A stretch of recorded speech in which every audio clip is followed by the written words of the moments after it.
Okay, I think everything is ready. Sounds good. The new audio stream is up. Okay, and all my bad cables are fixed, so stand by. Okay, how about sitting by? Sitting by is a good thing. Stand by to stand by.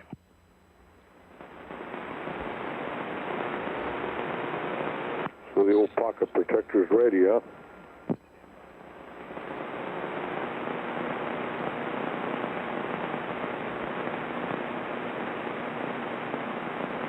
You betcha, on the old Tube Radio Network. You may not find us on your TV, because in case you did not know, we're being brought to you by OTR. Brought to you by 27.085 megahertz. Brought to you by RADI.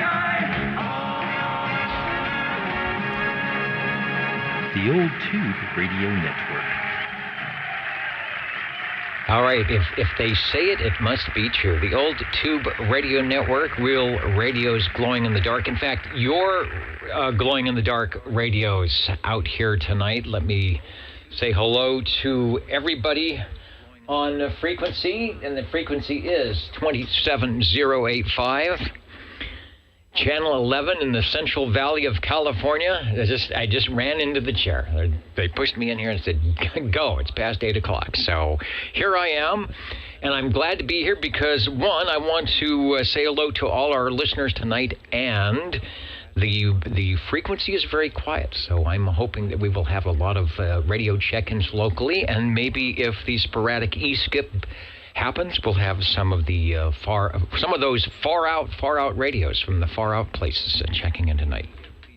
We've got some Echolink links coming up, and we will see what happens if I don't end up breaking anything else. My name is Dennis, your net controller for the evening here, one of the many net controllers that have sat in the air chair of the old Tube Radio Network over the past 37 years, hoping to distribute information about old tube radios. A voluntary association of people from all over. You don't need any special numbers. You don't even have to have a tube radio to participate. We are glad you are here.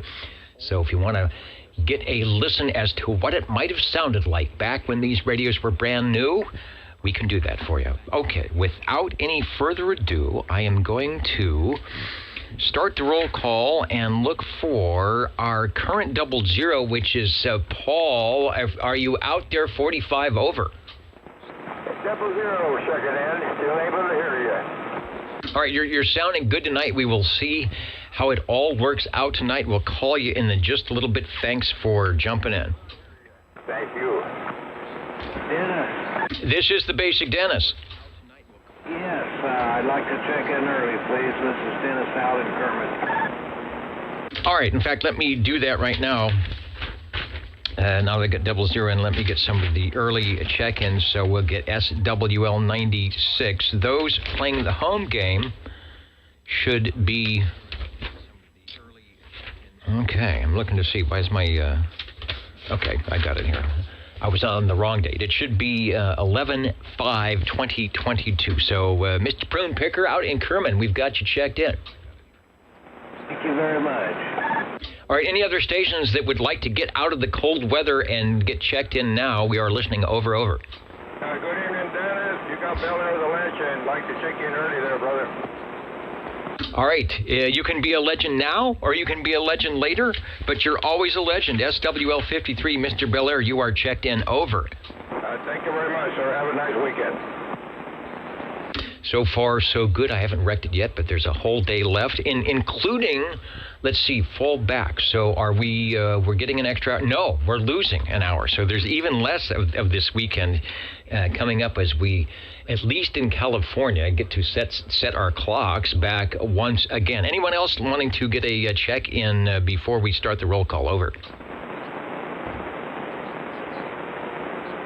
Okay, and, you can always stop by if you have a semi-emergency. Back to the list, SWL number 1, the Cosmic Check-In for good old Dr. J, one of the guys that got this thing going ever so long ago, along with this this guy who is out there over on the YouTube chat side. Go over there and say hello to Mr.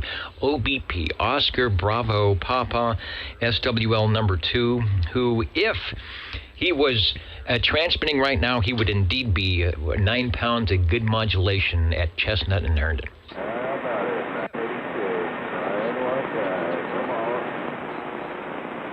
I don't think that was for the Old Tube Radio Network. I've got a proxy check in for Rob SWL number 3. That takes us up to SWL 7, Mr. Ed. Oh, SWL 7 checking in. All right, and Ed is checking in. Good to have you in the air chair tonight. Ed, one of the stations who has sat in the air chair for net control for the Old Tube Radio Network. I also see SWL 79. So while I have the page out here, let me get Mr. DC checked in. All right, thank you, Ed, and thank you, 79. I was hearing audio coming through, so I was just checking to make sure I don't have. Oh, yes, I do. All right, let's turn that off. Okay, that should work well. 7 is checked in. Over to the big board, looking for SWL 10 out there in Idaho.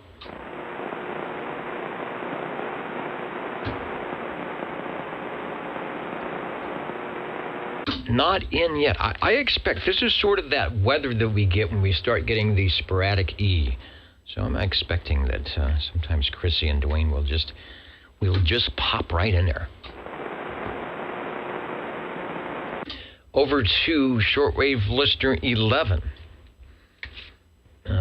Where is Dan? Dan is out there. Is checking in. Officially checking in, yes, for 11/5/22, and we will also officially check in SWL 12. Dapper Dan, who always makes me make sure that I check the seersucker suit, the pocket protector, and the tie to make sure that I too am as dapper as is possible for a net control operator. All right, that looks pretty good. Thanks, gang. 11 and 12 are in.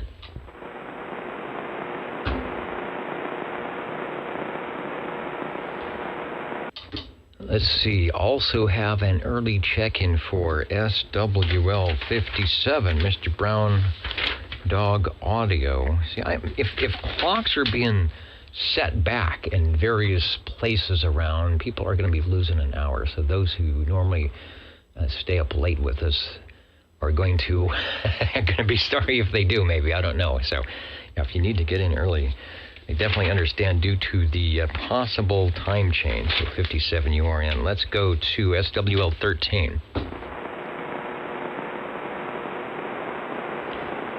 And Cobra checks in a lot over at the oldtuberadio.net. That's our audio streaming site. If you call that up, you'll get the video going on. You'll get the pictures as we have them if you want it. And you'll be able to check in as well. Those in attendance up there, the unknown SWL, Florence, Kentucky, up in the balcony, the Van Man and the gang from Kentucky. Hello to Boston, Massachusetts. I think that could be 95 in there. Hello to Fresno, McKinney, Texas. Anchorage, Alaska, coming up to you. That should be Tyler listening in. Burlington, Massachusetts. Pascagoula, Mississippi. Is that correct? Woodland Park, Colorado. Good to have you back. Hello to Anoka, Minnesota, coming up to you. Milwaukee, Wisconsin. Derby, New York, by way of Belfast, Maine, up in the front here with the cue cards tonight. Bowling Green, Kentucky. San Marcos, California, and a host of others yet to come here for the Old Tube Radio Network. Your Saturday night place to be, looking for SWL 16. Well, speaking of Anoka, Minnesota, the Exodus Scare. What is going on? Anything special today? I noticed everything was cleaned up. We had a little bit of rain. We're expecting some more rain, so there wasn't much activity out of the pool when it's 45 degrees, but it is heated. So we'll find out from what's going on with Bob and Steve tonight and everything else, but it's all good. I think things are good. Oh, and he says, I got some water. All right. My water is here. Thanks. I will work on that. So 16 is checked in. Thanks, Charlie. Let's go over to SWL 17. Dan, can you check in Pinedale Control, please? Pinedale Control. Yes, sir. Glad to see that you are at the microphonium, and I hope you are having a good day. Don't forget, it is the fall back on the clocks tonight. I ain't worried about that. It's grandbaby's birthday weekend. Turned 3 the other day. Well, okay. There's and many more where that came from. That's for sure. All right, thanks for stopping by. We've got you checked in. Thank you, sir. Have a good weekend, everybody. Break OTR. Hello, break OTR, over. This is SWL 14, Sean and Sanger. And for some reason, I haven't been on the list the last 2 weeks. Oh, you know, I'm looking down at the list, and why didn't it print you out? Because there's, wait a minute. Net control, grabbing, you guys got the oldest, grabbing the oldest. I'm wondering what happened to the, oh, I see what happened. All right, well, I'm not going to do it now, but we will do it after the program here. And I will print out the list that actually has you in the boldface type. So, yeah. How could I forget, even if you're not there, how could I forget Sangertown and the Mark IV and the new radio, which we will probably hear tonight. All right, Sean, thanks for stopping in and reminding me that Net Control needs to check in the radios. No, I've got you written in. For some reason, it didn't. We're on a new list, and that is why. So, all right. In fact, maybe I'll print you in red. Just so I won't forget. All right, Sean, thanks. I'm glad you popped in there. We were having some good conditions tonight. You sound good, over. Yeah, thank you much, Dennis. I was hoping I wouldn't have any problems getting in tonight. Luckily, things kind of died out here, so everybody out there have a great evening from the OTR. All right, we are working on doing that. Page 1 is where we are at. Now, I don't know if those playing the home game, if you got the version that has a nothing and a 14, make sure you put Sean out there in Sangertown on your list. SWL 18, that's Mikey checking in via Facebook. SWL 19 right here in Derby, New York with the cue cards. And, oh, you see, now look at that. See, I didn't notice. 14 is on the card.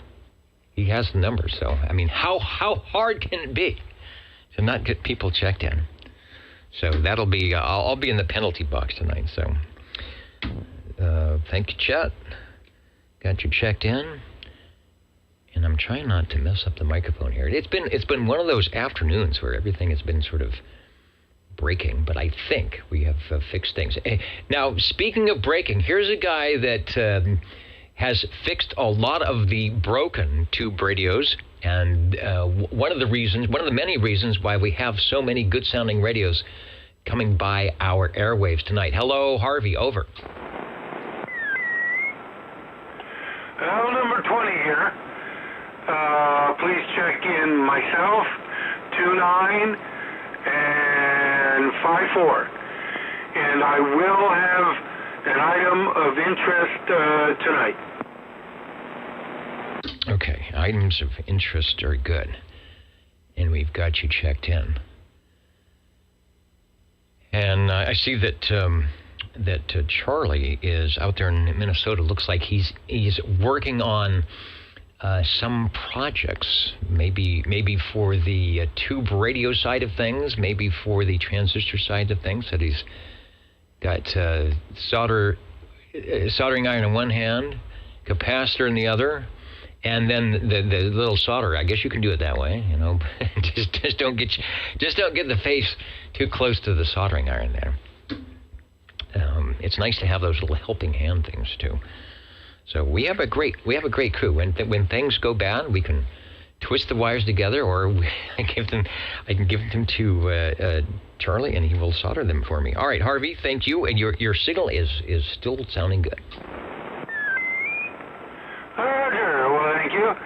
And for Sean out there in Sanger, I can hear him. Yeah. We've got a nice quiet frequency. The break OTR, go ahead. Wait, was there a break for OTR over? Or not? Let's see. Hello to Travis, checking in. Foxman 362 listening in, saying hello to Harvey, Sean, all the items out there. I do pipe in, obviously, the audio from my radio here in Central California gets, piped into the Universal Media Netweb and out at altituberadio.net. So all the stations that I'm hearing are beaconing worldwide and doing a good job of it. Doing a good job of being representative of good old 11-meter radio as it was back when these radios were brand new. When you could sit down in the family room after watching Jackie Gleason or Red Skelton or Ed Sullivan or whatever was on Bonanza and turn on the radio and not be afraid that something bad was going to come out of the speaker. That's what we do here. Let's go to, speaking about coming out of the speaker, I did not hear Old Radio Night tonight, and I'm not sure if I did something wrong in calling it up, or maybe JT is taking a deserved night off. I hope everything is okay out there. I will get Mr. 21 out there in the Wasama swamps of South Carolina checked in. So if you're listening, JT, hope all is well that way. Now, I do believe SWL22, here's another one I should be writing in. Tyler, and he is, he's on Echolink. Let me see. I don't know what kind of delay you've got, but I need to check out the link. So let me bring up the link and see if Tyler is on KL5TW from KB6GFD. If you're here, take a transmission, say hello, over. See I need to check out the Echolink, see if we get Tyler on the link here. I'll probably have to mute something here real quick, but good evening, Dennis. KL5 Tango Whiskey. All right, it's working. All right, you are working, sounding good. I've put you in back on the list as SWL22, and I don't know. Before you go, do you still have some radios and antennas set up there? Because I really do believe as Cycle 25 comes up, we'll be hearing from your area. We'd like to hear you live and direct, but glad you can make the Echolink. So hopefully you've got something ready to go in the Radio Shack. Over.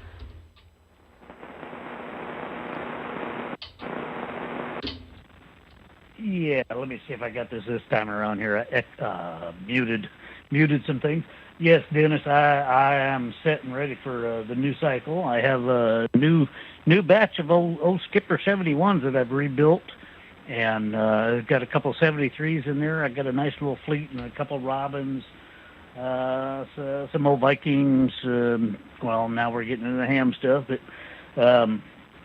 but I've been playing around with my old tube radios and getting them all prettied up and ready to go, and hoping to be able to contact you guys over the airwaves. I get the beam pointed out your way right now. Earlier it would have been good, but right now, boy, Mother Nature just kind of died out.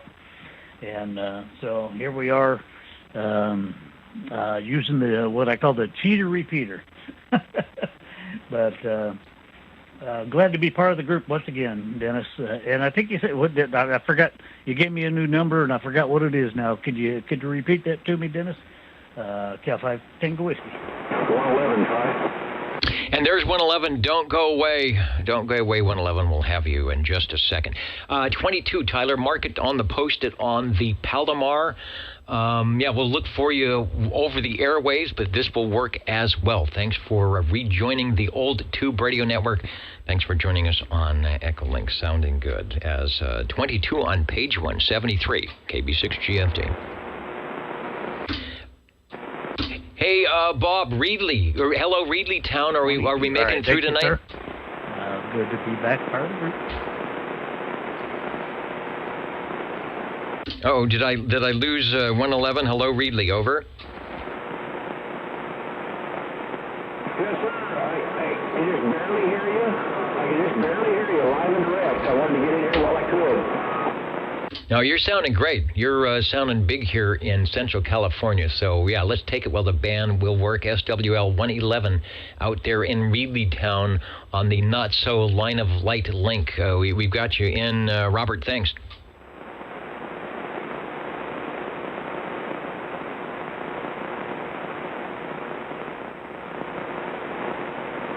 Adjusting the RF gain control. Just kind of adjust the things as we go. Good to hear Tyler in.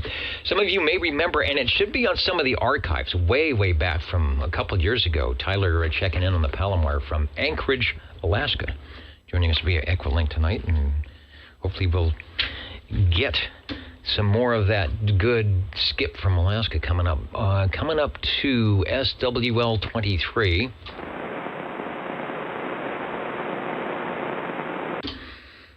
And I'll get a proxy in for Skidoo, but I know he will be around at some point. SWL 24. 24. All right, 24. Sounding good. We've got you checked in. As you know, got to set the clocks back tonight. Yeah, we're getting feedback. Okay. You could have just said you keyed up the Browning, and I think I would have believed you. You're sounding good. We've got you checked in. Let me say hello to Chrissy, SWL 10 and 30 checking in. They are on the board here, where it is. If it's a little chilly here in Central California, I'm sure I don't think it would be snowing yet out there, but definitely going to be cool, calm, cool, and collected in Idaho. Chrissy and Dwayne, we've got you checked in. Thanks for stopping by. Let's go to SWL 25. I will get Jerry checked in. The band has got a couple of gigs. I think it's the Donnie Reb band that Jerry's a part of. Has a couple of gigs coming up on the weekends. They're in demand.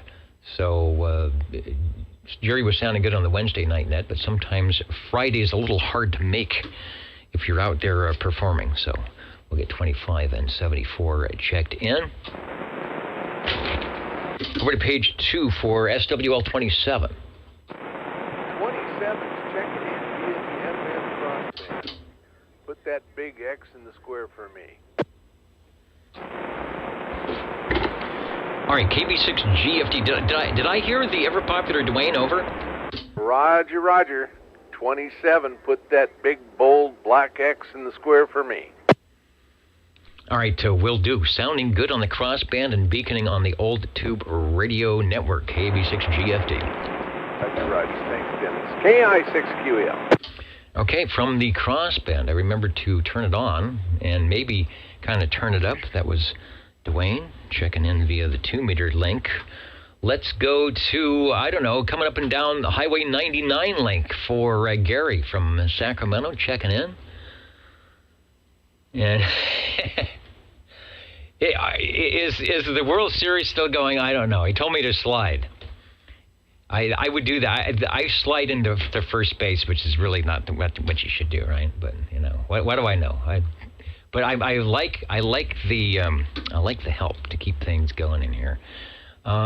He's safe at home plate for the win. The Astros win the World Series. All right. Well, if you're an Astros fan, what was that the dog on whose dog is Astro? Oh, on George Jetson, the Jetsons. That was the dog's name. But then again, it's the World Series team. All right, Gary, thanks for that. And maybe we won't have so much competition now that the World Series is over. We'll have people saying, wait a minute, isn't it that OTR thing going on? Thanks for checking in. I got a proxy check-in for SWL 29. I've got the official check-in for SWL 30, looking for SWL 31. SWL 32. SWL 33, myself and Bozo Control and the Honking Proboscis, there it is, and all the people that run in and around here in the studio. SWL 34, that's Jimmy, Captain Chaos.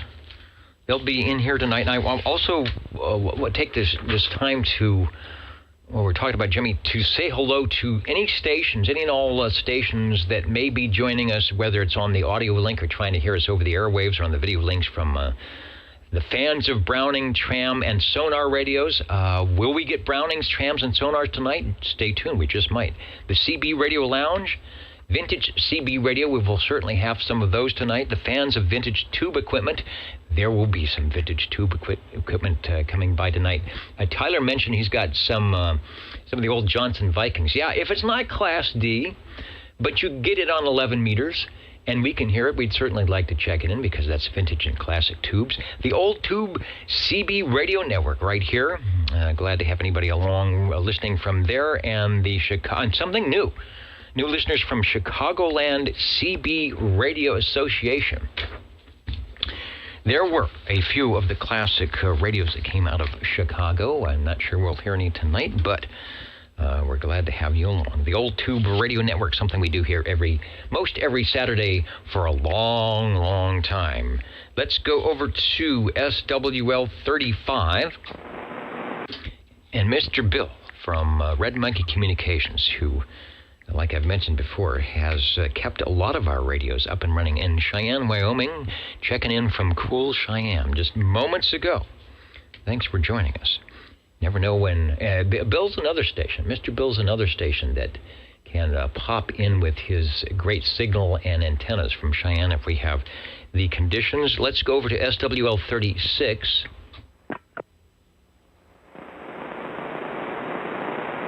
SWL 37.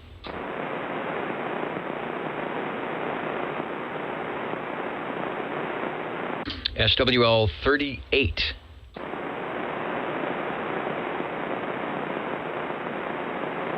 That is Sam in Byron listening in, no doubt. Dr. Dan, SWL 39.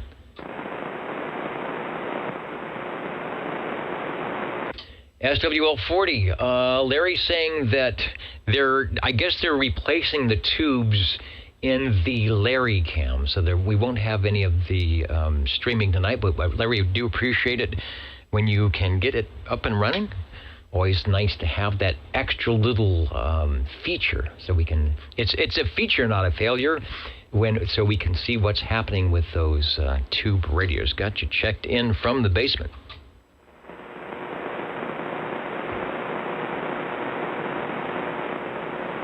And Travis, up in the nosebleed section. Well, there is always something. If you're in the balcony, if you walk down like a couple of steps to the mezzanine, there's always a popcorn machine from the Squamish guys, Albert, and sometimes they have the barbecue going, despite what the fire marshal says. So you should never have a problem if you're up in the balcony and can't get down to all the other activities. SWL 41 is up and running. New York, Road Dog 507 from the Orange Ulster County, part of the Orange Ulster County REAC. Hudson Valley, saying good evening to everyone. Good evening right back to you. Let's go to SWL 42. Yeah, let's check in 42 in the gang. All right, 42 in the gang, we'll do that. And Travis wants to know if it's a BYOB. It's a BYOO, and that's bring your own Ovaltine, because I'm totally out. I have none to share. So yeah, whatever you can put in the drink cup. We won't tell anybody. Let's go to SWL. I've got a proxy check in for 43. Colin 44. The guy that checked in as 00 may be still hearing this mud duck station from Midtown Fresno. SWL 45. Hello, Paul. You sound good tonight, Dennis. 45. All right. I'm looking at the meters here. I don't even know if I'm making the right power output. It doesn't seem like it, but What can I say? Let's see. What can I do? Yeah. Let's give him to look at something on the S meter. You're sounding good, Paul. We'll look for you when the radios start glowing in the dark. Thank you. SWL 46. Break channel. The break channel, go ahead, over. Yeah, 777 be checking in. 777, welcome to the Old Tube Radio Network, where after the roll call that's going on now, you will be hearing some of the classic tube radios from the 1950s, 60s, and 70s. Thanks for joining us. Well, thank you. And what is your location before you go? We're glad to have you out here. I'm here Fresno on Blackstone and Ashland by 41. All right. It's a good place to be if you're going to be somewhere. So we do this every Saturday. Glad to have you along. 777 checking in. Let's go. Speaking of sevens, let's go to 47. Hello, radio. I should check my other email. There's probably some people saying, hey, I need you to check me in because I'm going to be away from the air chair. So I will keep an eye out for that. The Old Tube Radio Network, directed net roll call. Okay, it's still happening here. Let's try SWL 48. SWL 48 checking in, Dennis. Hey, Sammy, I hear you. I was going to give you a proxy check-in because you sounded so good the other night on the sideband net, but I don't have to because you sound good here on AM. Thanks for joining us. All right, 73 to Sam. Let's go to SWL 49. And Cornbread is out in the cheering section. The way we do it, we go, Frez, no. Frez, no. He knows the he knows the cheer. Let's go to SWL 50.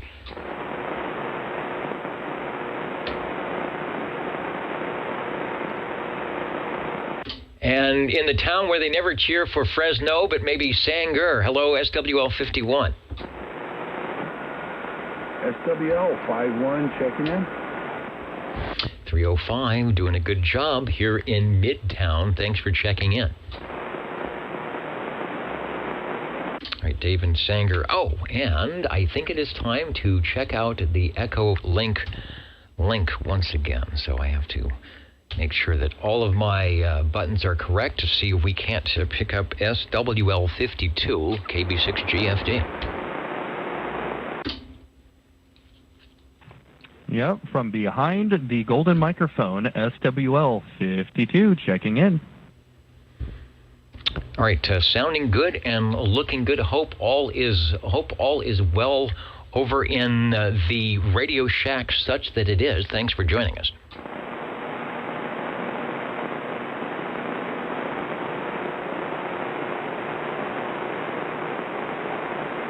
K6USY. And it always helps when Net Control remembers to unkey. All right, thanks. KB6GFD. And break OTR. The break OTR, go ahead, over. I'm so sorry. Good evening from the radio lounge. I think I was rather tardy this evening. This is SWL 47. This is the rather tardy frequency, so you have come to the right spot. I've put an X in the square. We are still on page 2, just checking in SWL 52, Aaron from the Echo Link, and you are sounding good. I believe we got you in okay last week, so hopefully things are going, as we say in amateur radio, Whiskey Echo Double Lima, over. So things are absolutely going well. Yeah, I'm so sorry to have missed last Saturday night. I was enjoying the movie Lost Boys on the sand, with literally at the ocean side with my feet in the sand. It was rather enjoyable. Not as enjoyable as enjoying an old tube radio, but pretty close, I would say. Close enough. You are sounding good. If you are around when we're glowing in the dark, I'm sure we'll have a spot for you, but thanks for joining us here on the roll call. Hey, Mike? Yes, sir. I'm issuing you a tardy slip. Please report to the office.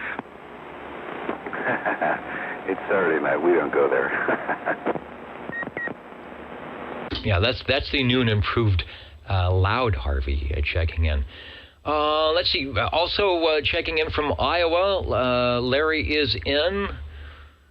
And who else? You know what? Let me, when I get a chance here, let me see who's up on the board. And we'll go through a little bit later, but I always like to see who I missed as I was scrolling around the pages here. Paul Williams is in. Hemorrhoid is in. Also, as well, Craig. CFW. Thanks for joining us here on the Old Tube Radio Network tonight. And, oh, look at this. Kenny said he heard 1017, the ever-popular Dennis in Tulsa, late this afternoon. So, Dennis, if you're listening, they were hearing you in Oklahoma. Kenny giving you a thumbs up on some good signals and audio heading that way. He heading, let's see, Mike will be coming to you. Hello to UDX 483 in the Bud Bucket. Thanks for the info. DD21 was always working with the iron railing and didn't do in the show. All right, well, that's good. I mean, I know how it is to try and, sit here for a couple of hours if you need to actually be in the horizontal position. So I hope that he got his project up and running, and we will look for Old Radio Night that happens Saturday afternoon, evening on the West Coast. We'll look for him next week and wish him some good recovery as he falls back along with the clocks. Hello to Levon, checking in on with the off-the-shelf radio. Foxman 362 is also inward, 63 degrees. With precipitation about 15%, humidity 84%, wind at 6 in Rockwood, Tennessee. Thanks for the update on that, Richard. We will be coming to you. If I didn't say so, hello to Uncle Hairball, who is checking in. Yeah, we all miss ORN when it's not around. Kind of like having the day off, but if you need it, I don't know. Who else did we got? Travis is in, of course. UDX, Dallas, I can't read that. Rife, Dallas Rife. I'm confused how this works. Are operators checking in? Good question. Are operators checking in via Echolink like a CB repeater? Yes, some of them can do that if they're not here locally checking in on the radio. But as you may have heard, some stations are linking via a 2-meter link, and some stations like yourself are linking via the Universal Media Netweb wherever they may be, and some stations are at oldtuberadio.net, perhaps listening to the audio feed there as well. But the local stations you will hear are in the Central Valley of California, where we've been doing this since, 1986, most every Saturday. And we'll be, if I ever continue on, we'll be listening to the radios very soon. But I wanted to answer your question. Thanks for that. And who else? Anybody else? 507, we've got you. All right, continuing on with roll call. SWL 53, Mr. Belair checked in early.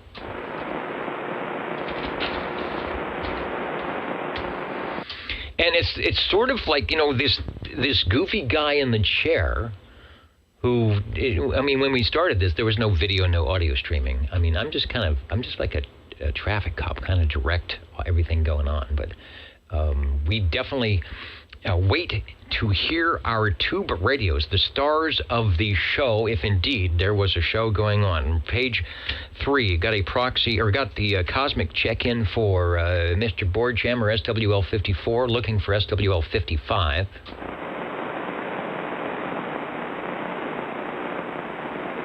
SWL 56. 56, just for kicks. All right, sounding good, 56. I will check. I had computer resets, and I don't even know if I've got the track. Oh, I do have the tracker on. I don't even think I'm on. Let me see. Oh, yes, indeed. We've got the number one. The running man is out and looking mighty good, and probably has a sweater on tonight. Thanks for checking in. And who was it that says, Larry says, I'm surprised you aren't using a computer spreadsheet. Well, this is the same way we've been doing it for 36 years. It's sort of like, if you're going to be an old tube radio thing, you might as well be analog. Although there is off screen here that you can't see some computer trickery going on that I have to do so that when I say that SWL 56 is checking in, I think, where is it, right here? Where is it? I don't know. You will see it. Yeah, you will see it above my shoulder there. So, yeah, we got to use the computer for some of this stuff. Let's go to SWL 57.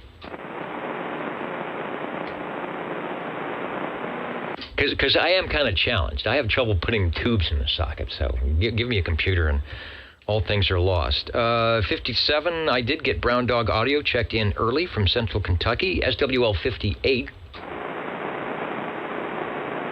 Not sure where Jeremy is at. I think Ron was going to get an update from Tennessee Tuxedo out there. Man, he should change his handle. Let's go to SWL 59, Uncle Hairball, who is out here listening, checking in. Well, he's got all 8 check-ins, so I should put you in for the next 8 weeks, but I'm not sure we do that. We can do that a little bit. I can get you a proxy for next week. Thank you, 59. Let's go to SWL 60. Thank you, Dennis. Evening time to all the fellows out there. SWL 60 checking in and also reporting a wipeout by Fresno State over Hawaii, 24-0. Wow. All right. So were they playing in Hawaii? Meaning, well, usually they start early, right? Or they start early to us. Yeah, I'm not sure. I'm watching it on the phone. Okay. There's a lot of things you can watch on that. So people have told me that you can actually watch OTR on the phone. I don't know about that. Best to have an old tube radio to do it. You have many. Thanks for checking in, and thanks for the update on the Bulldogs. You're welcome there, Dennis. So that's when we cornbread. That's when we do the yell Frez yes when the Bulldogs win. Let's go over to SWL 61.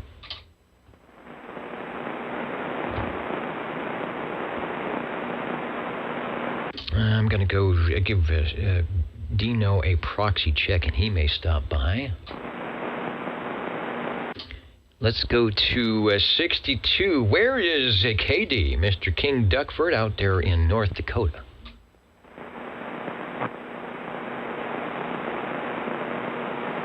And I agree. Tony's saying go with the paper log. You don't have to worry about the crashing. And it's happened. When this other part that you can't see crashes, it doesn't mess up the radio stuff. We'd still check in radios, but it sure messes up the Universal Media Net web stream. We are looking for, or I should say listening for, SWL 63. I got to check in for Butterbean out of North Georgia. SWL 64.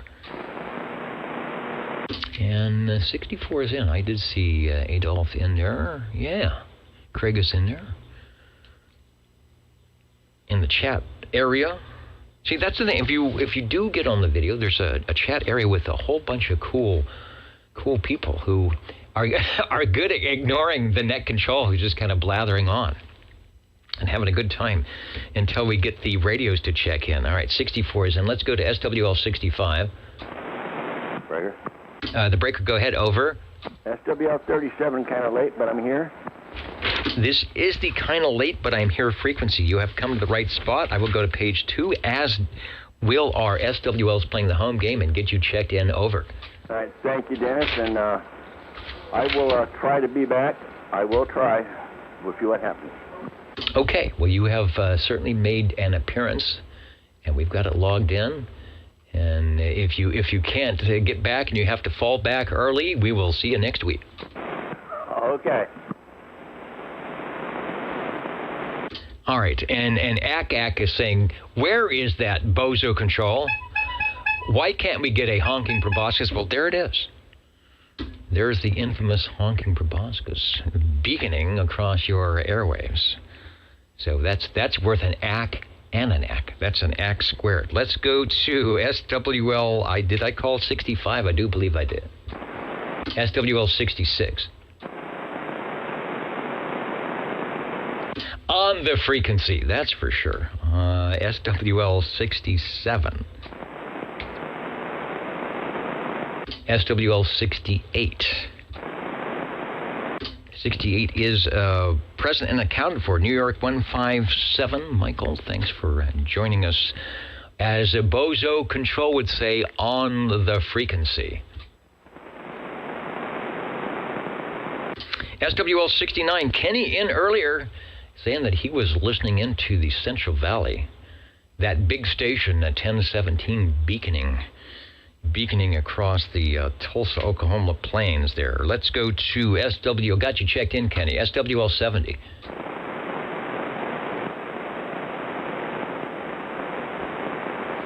And Popcorn 913 is in 913. If you are able to get up to the balcony, we have a couple people up there who cannot make it down to the green room. So bring the little Popcorn 913 has this cool little cart, and he will get you all some popcorn up there. So thanks for that.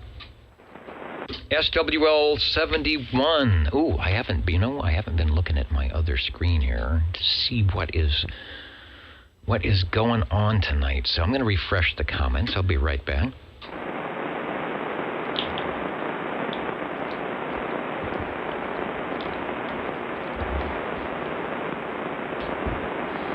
Okay. Ooh. Got some strange things going on. Do we have wind coming through? All right. Okay, I see Robert checking in. John is in. Tyler is in. And Stan is in SWL 71, probably recouping from all the contesting last weekend. I didn't hear much going on, but I wasn't on the HF radio too much. I was on with the 40 meter group at 7199, working on our respective audio, whether it's wide-banded or enhanced or whatever, having some good times down there, but I didn't get a chance to run any of the other frequencies. Let's go over to SWL 71. It's an SWL 72.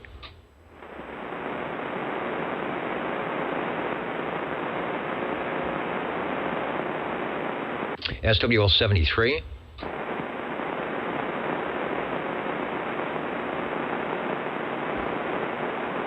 Joey L. is listening in. Yeah, well, keep hollering. Someone will answer you. May not be the station you want, but people are out there. You never know until you put out, as they say, the old CQ. We got to check in for Miss Jilly, SWL 74, SWL 75, SWL 77. 77/1017 checking in, and boy, I'm glad Kenny got to hear me. Thank you very much, Kenny, on my weaky squeaky over here. And 73 is to all the listeners. Glad everybody's out here. Thank you, Dennis.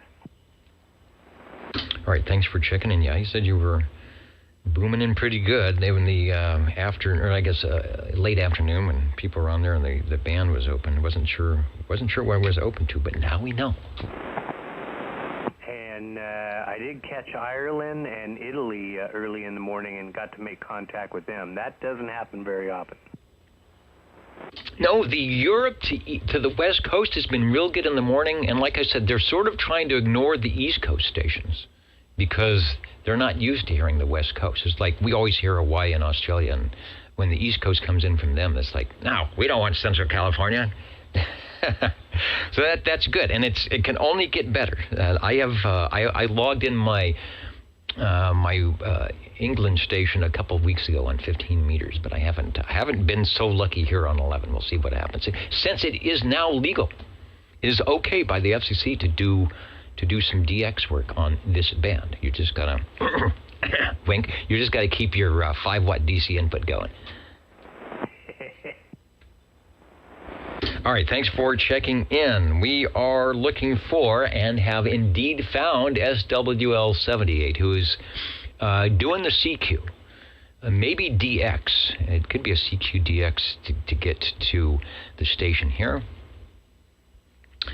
And I don't know. If we get the really weird sporadic stuff coming in, talking to Wildemar, is a possibility because the Southern California stations started coming in. Thank you, Richard, for joining us tonight. SWL 79 Philip checking in early. Over to SWL 80.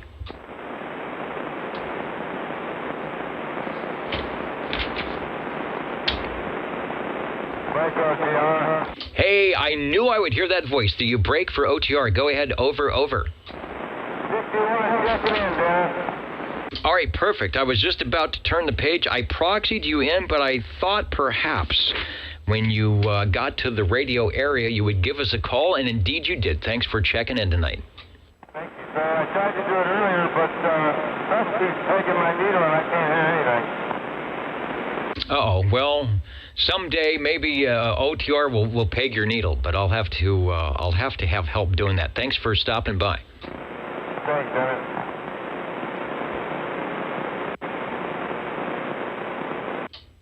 And Private Door, hello. Saying hello to everyone on the Old Tube Radio Network.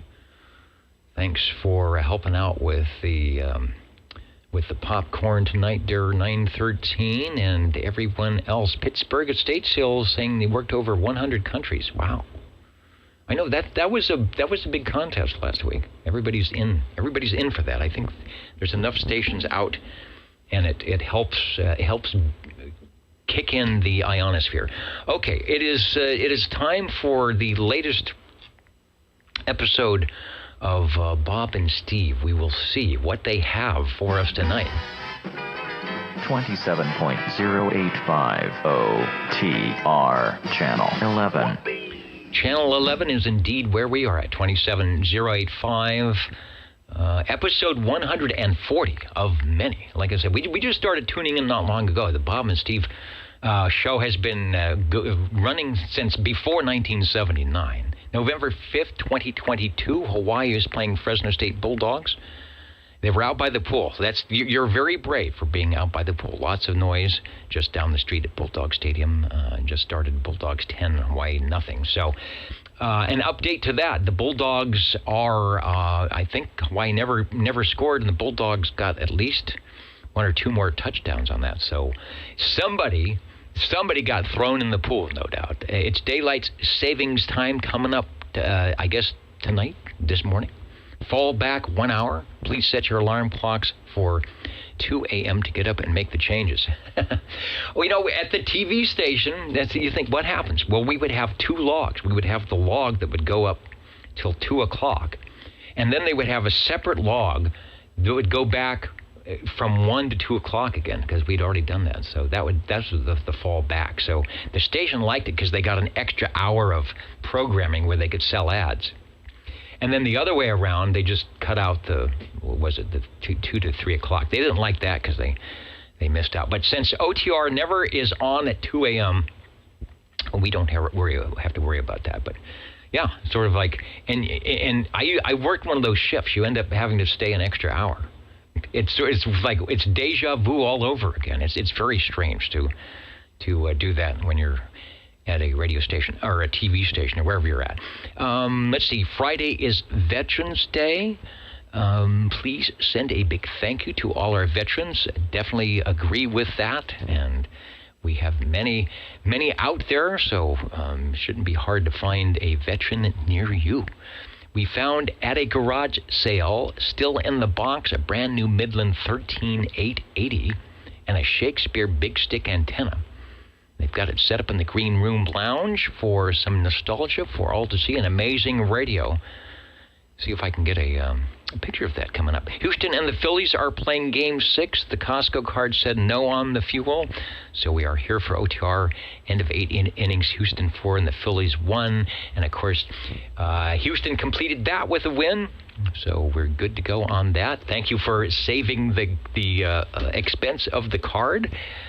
But we're glad to have you all here at the bar tonight from Bowling Green, Kentucky, home of the Corvette, Smoky Bones, 2450 Scottsville Road. Jumbo wings, giant, juicy, rubbed, golden fried wings tossed in your choice of sauce. You can join us after the net or join us during the net if you are so inclined to get some of that. And, of course, do not forget to feed the fish. Back in a moment on the Old Tube Radio Network. 085 OTR Channel 11.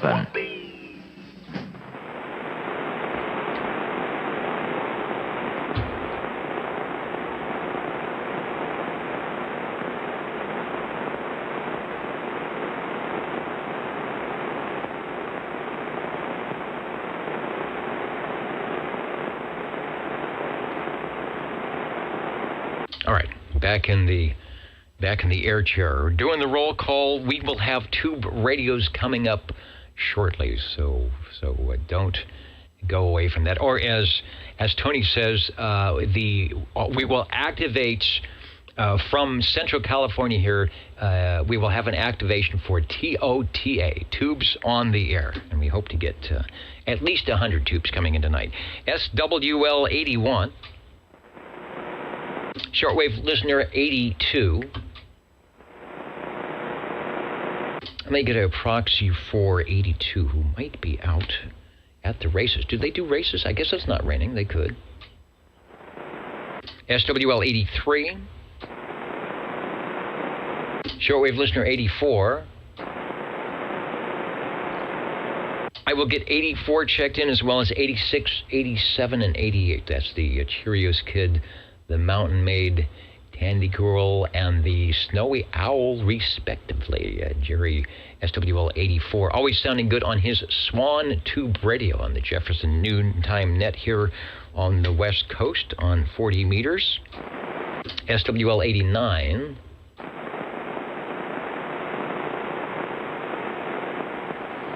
SWL 90. Got a proxy check in.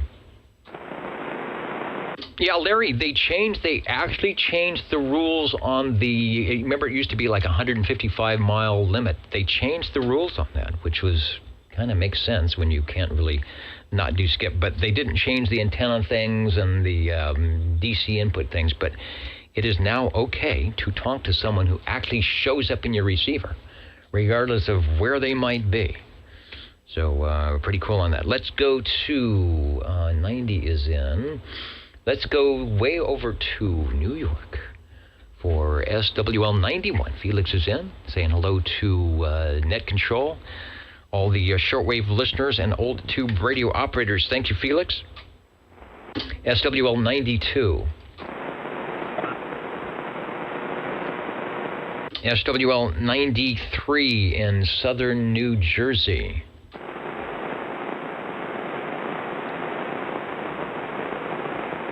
And Cornbread, maybe that's what DD21 should have out there in the Wasama swamps. He's doing a Swamps on the Air. So you can tune in SOTA for ORN and then come up for TOTA for the Old Tube Radio Network. Let's head over to 93. No, we did 93. SWL 95.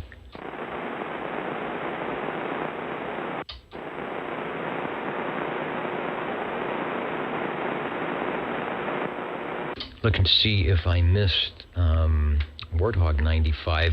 Dennis Prune Picker checked in earlier from Kerman. Hello to GWD Labs, who always tunes in. It puts the stereo headphoniums on to make sure, to make sure that we are beaconing correct. Let's do the test. Okay, there is is that the left channel? Radio testing on your left channel. Radio testing on your right channel, and those listening over the airwaves shouldn't have heard any difference because we're broadcasting in the Minoral over there. Let's try Boston, SWL 97. Okay, they're stacking up like we're at the LA International. 97 is in. Hello, Jim. Says my mellifluous tones almost lulled me to sleep again, but there are always reruns. Yes, there's reruns, and the nice thing, let me put the X in the square for you. The nice thing is you can You can actually skip by. You can skip by net control and get to the good parts with the radios, or check in the chat windows and see what you missed. So that's, I guess, if there's going to be reruns, that's good for that. Let me get SWL 95. If I didn't get you officially, I did not pass you by, because there you are. Warthog 95 checking in from Orlando, Florida, saying good evening to everyone, and then rewinding way back to page 1, 23 Skidoo, saying hello, radio. And he mentions that in Louisiana they do ROTA.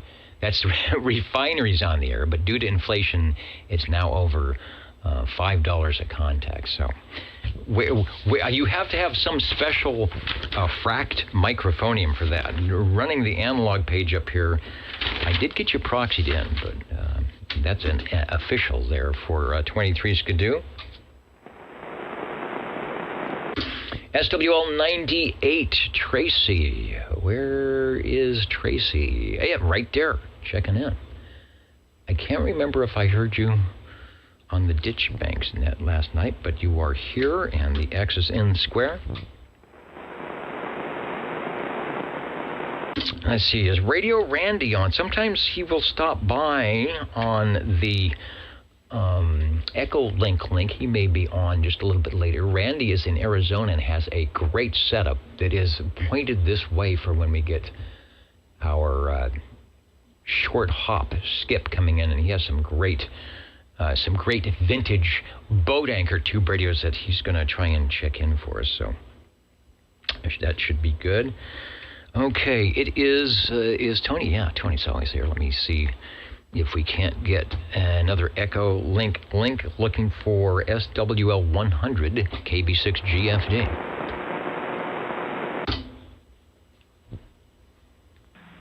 Good evening, Dennis. This is KD4BAO, SWL 100. Please check me in, and good evening to you. And back to net control, KD4BAO. All right, thanks so much. Sounding good from McClellanville, South Carolina on the Echo link. And getting ready. Tony's getting ready for the TOTA, for the Tubes on the Air activation. 73, KB6 GFD. So 100 is in. Let's head up to 102. And John is right there from Scranton, Arkansas. What is going on? Checking in next to a campfire in the backyard under the crystal clear skies. It was 2-3 days ago. It was very unusual for Fresno. The sky was blue, and I mean it was blue. There was these nice big puffy clouds. The air was clear, and I mean it was clear and clean. One of those like single-digit air quality days with the puffy clouds right here in the Central Valley of California. It was what's the word I'm looking for? It was thrilling. To actually look up and say, wow, you know, this is a nice place after all. We are going to SWL 103.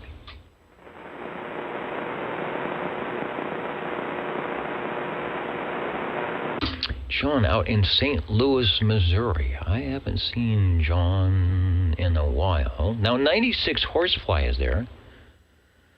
Wanted to know what we think of the Johnson 250 base. Behind me is the 223. The 250 was, I think, like a golden anniversary edition. I think it was still tubes. It should be very good. It should be pretty much a clone, and we'll be turning that one on in just a second.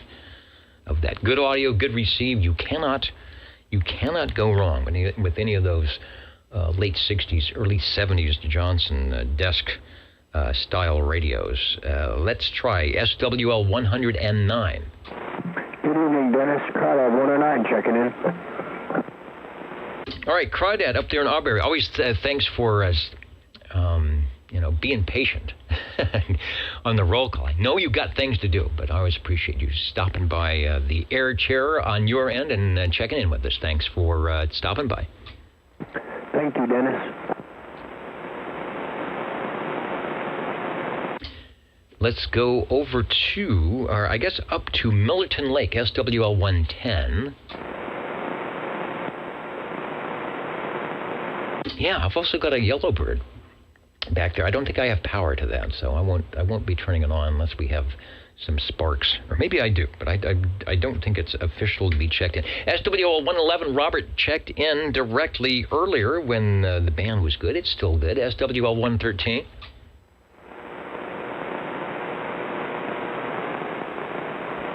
All right, thank you, Mitch. I was thinking that they were solid state, but I wasn't sure. The 250 is their anniversary edition, so that's why there's some gold on there.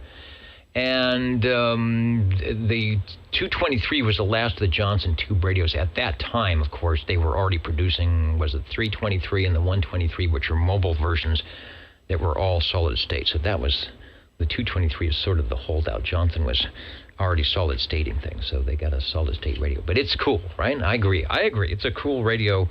It should be. If you have a spot for it and you've got one, or you have an eye out to get one, it should be in your radio desk on the radio shelf. Let's go to SWL 114. 114, checking in. Hello, Wayne. You are sounding good as always. I'm putting the X in the square, and you have checked in not only here in Central California, but across the entire universe. Thanks to oldtuberadio.net. Thanks for joining us. Thank you for the check-in.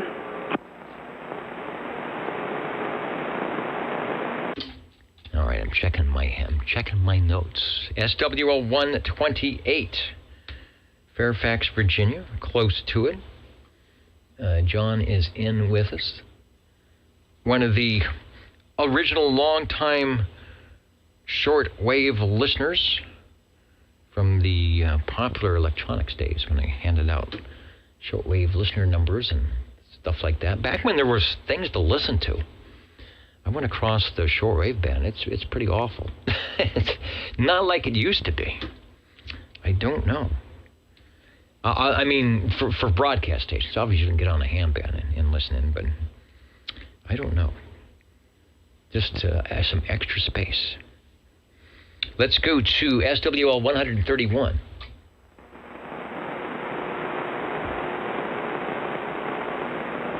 SWL 133.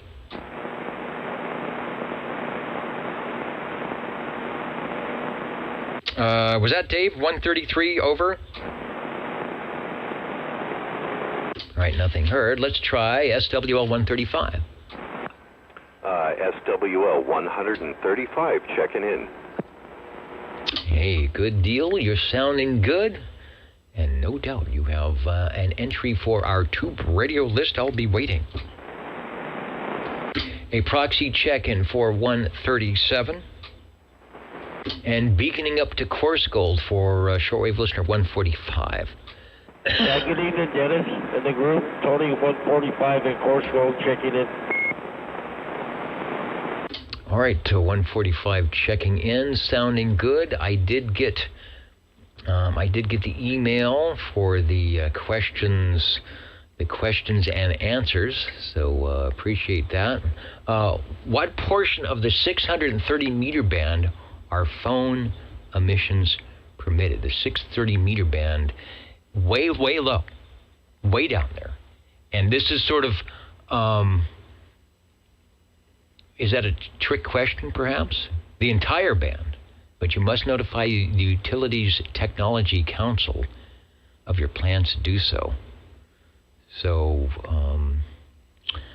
don't know if a lot of the shortwave receivers can pick that. The other one, the HQ 120X receiver, was made by what company? Well, that company actually also made out of one of their receivers, but it was the HQ 100, I think. They made the HQ 105 TR and the HQ 205 TR, but that was Hammarlund. So I would have got that one. I probably might have missed the number one, but I would have gotten the number two. Maybe we'll have some Hammarlund checking in tonight. Tony, thanks for all you do on the Friday morning net. It's enjoyable when I can actually get to hear it, but thanks for the questions. Okay, you betcha. Yeah, I thought if you were out there, you'd probably get that second question, no doubt. Anyway, you get single tonight, Dennis. Good hearing you. Thank you for the net. All right, I think that clear air and the wet ground is helping me out here tonight. Oh, it's always sounding good here into at Midtown Fresno.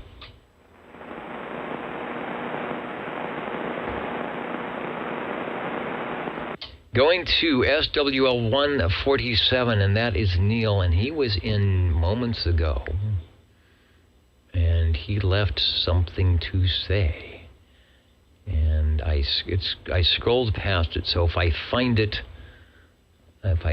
in time, we will see what's going up with that. But in the meantime, I know Dr. Jazz, who's been jazzing it up there in Fayetteville, pretty good. So thanks for staying up late. Maybe practicing the latest sheet music while listening to the Old Tube Radio Network. We appreciate you stopping by. Over to... Oh, said he's got an update later. All right, I thought I saw your update coming in, but maybe I was wrong. But we will get the update coming in. We're going to SWL 188.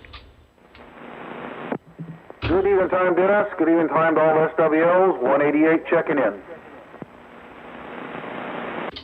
All right, Snowbeast Jr. Hey, Bobby, you are sounding good as always, and we've got you logged in over. 10-4, good evening time.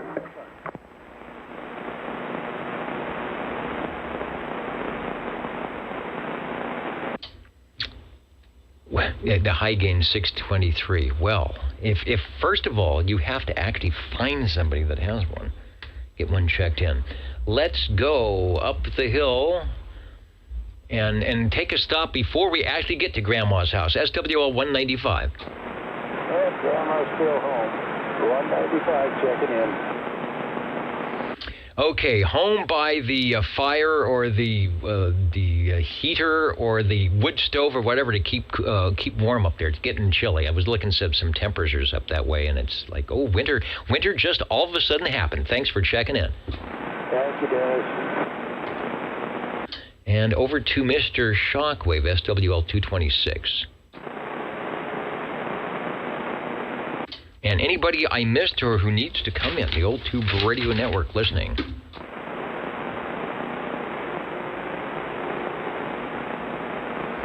All right, I will take a quick break to get things set up for the Tube radios. It shouldn't take too long. I'll be back in a moment, and when I return, we have what we know as the Old Tube Radio Network, with the Tube radios checking in wherever they may be. Maybe one of your favorites, maybe something you haven't heard before, but they will be around back in a few.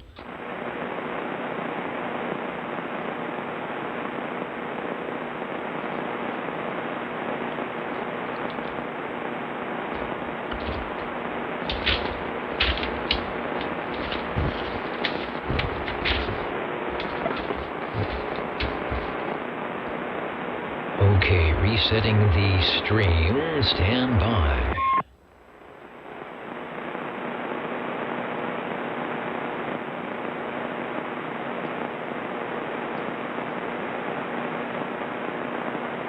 Oops.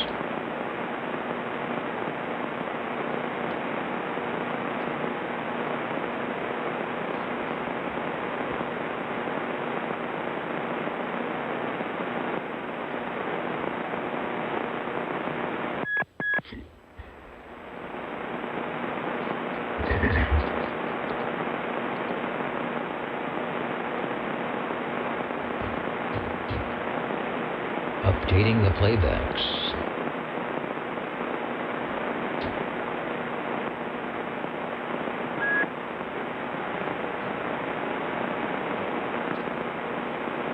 I see what happens.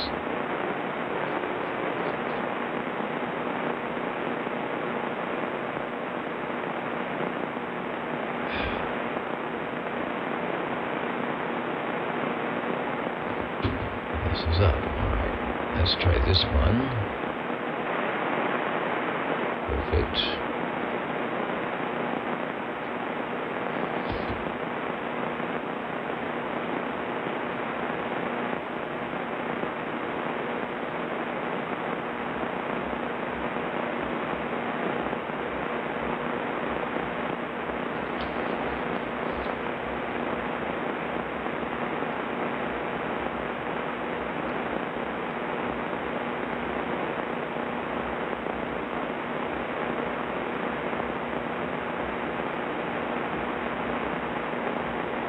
And then Stan Freberg said, You may not find us on your TV, because in case you did not know, we're being brought to you by OTR. Brought to you by 27.085 megahertz. Brought to you by RADI. The Old Tube Radio Network. Thank you, Mr. Freberg and X4000, Billy May and the orchestra. Now, we never did actually check with Mr. Freberg, which would be a little bit hard to do, but he's not around. But I think that Stan, everybody knows Stan Freberg. He was a big radio guy, and he would be certainly honored that we are using one of his classic radio jingles from his CBS radio show that ran from the late 50s to the early 60s. And in fact, it was one of the last produced radio shows, I think, for anybody, but ran on CBS. He'd be glad that it fits perfectly in with what we're doing for the radios of the late 50s, 60s, and 70s, the Old Tube Radio Network. I am listening for your check-ins. Over. Number 7, 135. 45. 14.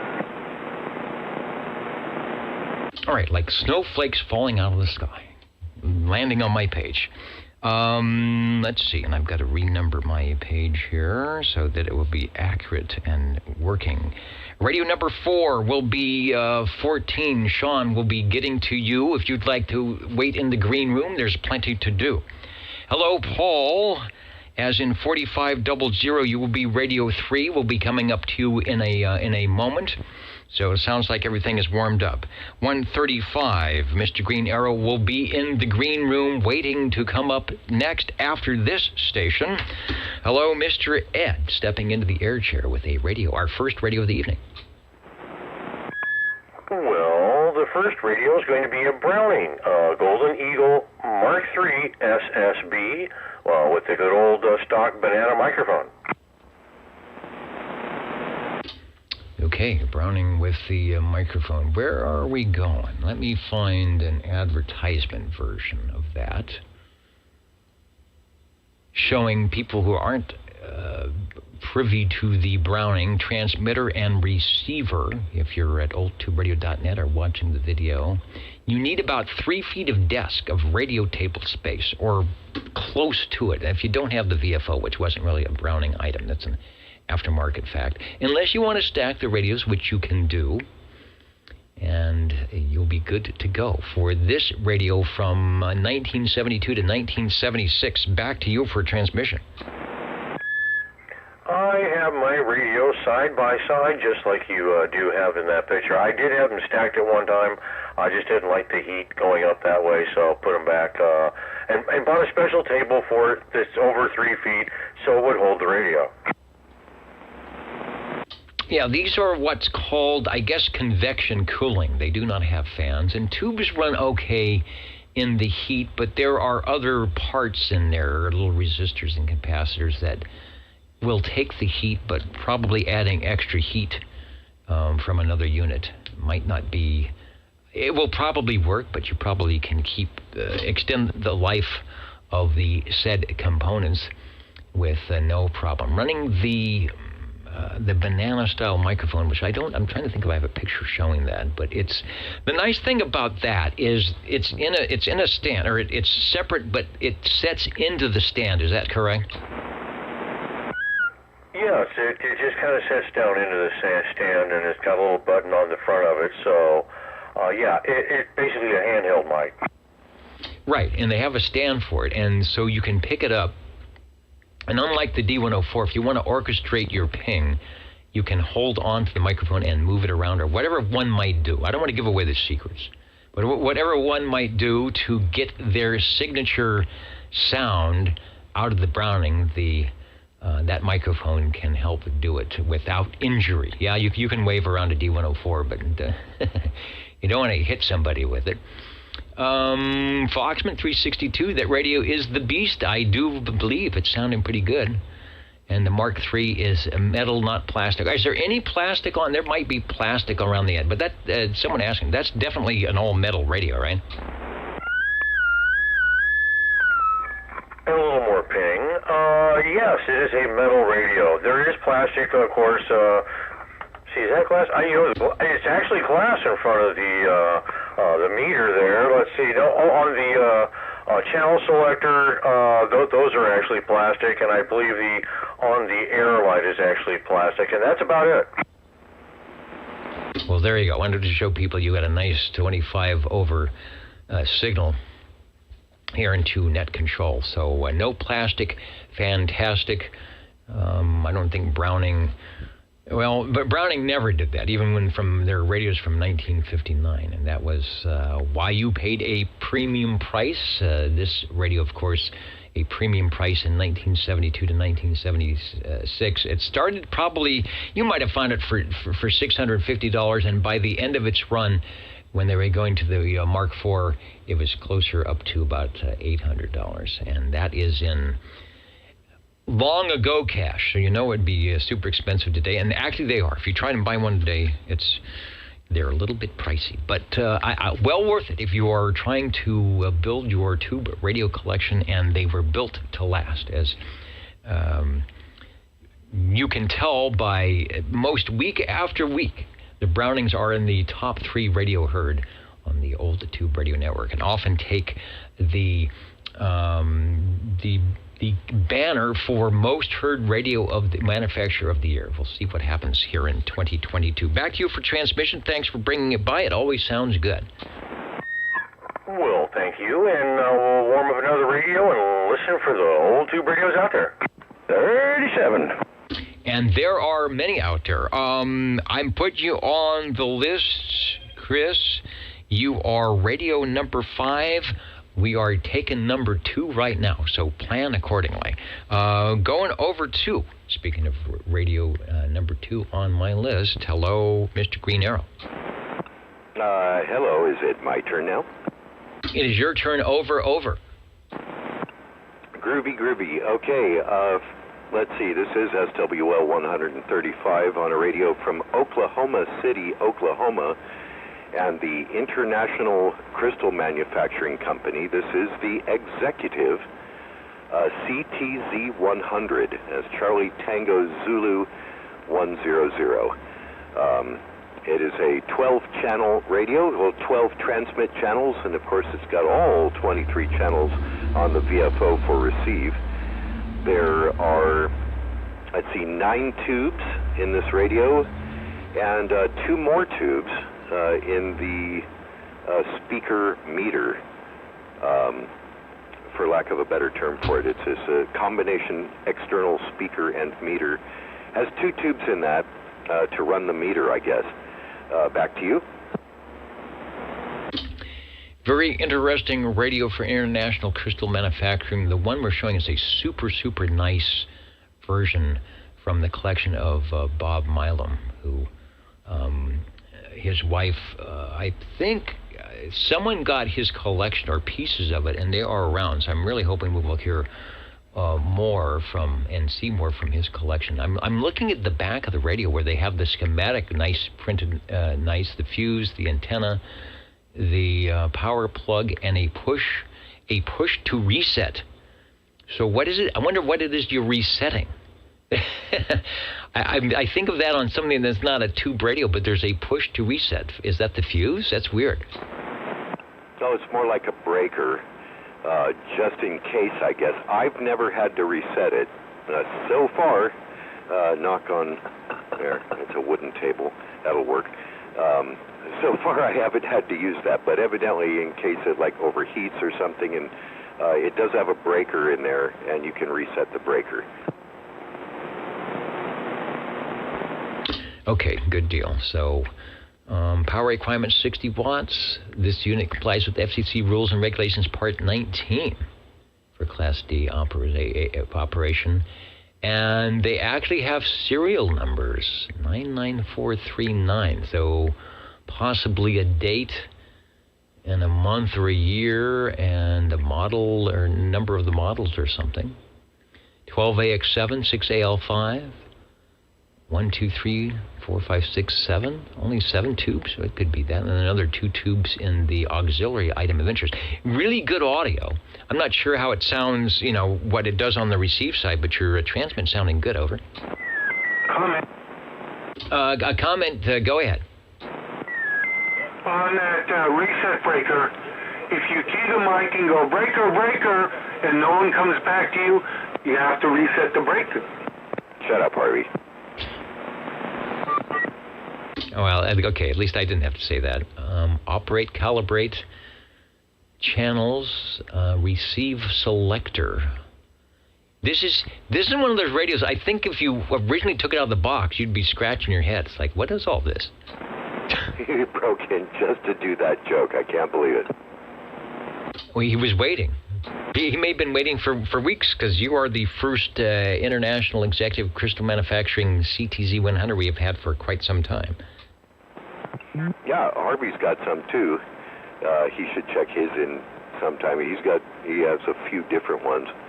But yeah, there's 9 tubes in the radio and 2 additional tubes in the speaker receive meter switch. Incidentally, in case you're curious, the receive meter is showing you at 40 over with a little forward swing.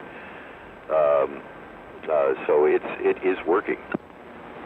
All right, take another quick transmission. I just put our meter up to see where you're at. Oh, okay. Yeah, we can exchange signal reports here.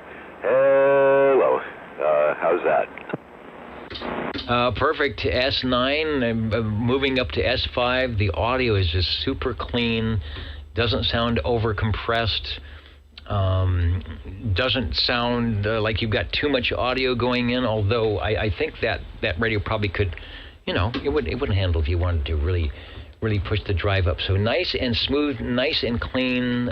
One you don't see a lot of people talk about, probably because there weren't a lot of them still around. Yeah, I think it was 61 or 62. Oh, and I forgot to mention the mic. I'm on the Turner Plus 3B. Well, I was. I just lost power. That was bad. You know, it's there, but the volume, the gain goes way down. So I wonder if there's a I don't like to be moved connection going on. Yeah. Okay, we're working now. No, I had a power flub. That was kind of creepy. Am I back on the air? Yeah, you know, your audio just went down. That was about it, and then everything came back. So there's a little light underneath the squelch. Does that tell you something if it's bad things going on? Sort of, but yeah, just like a brownout, a quick, little dip in the power. I don't know what that was about, or if there's anything up with the radio now.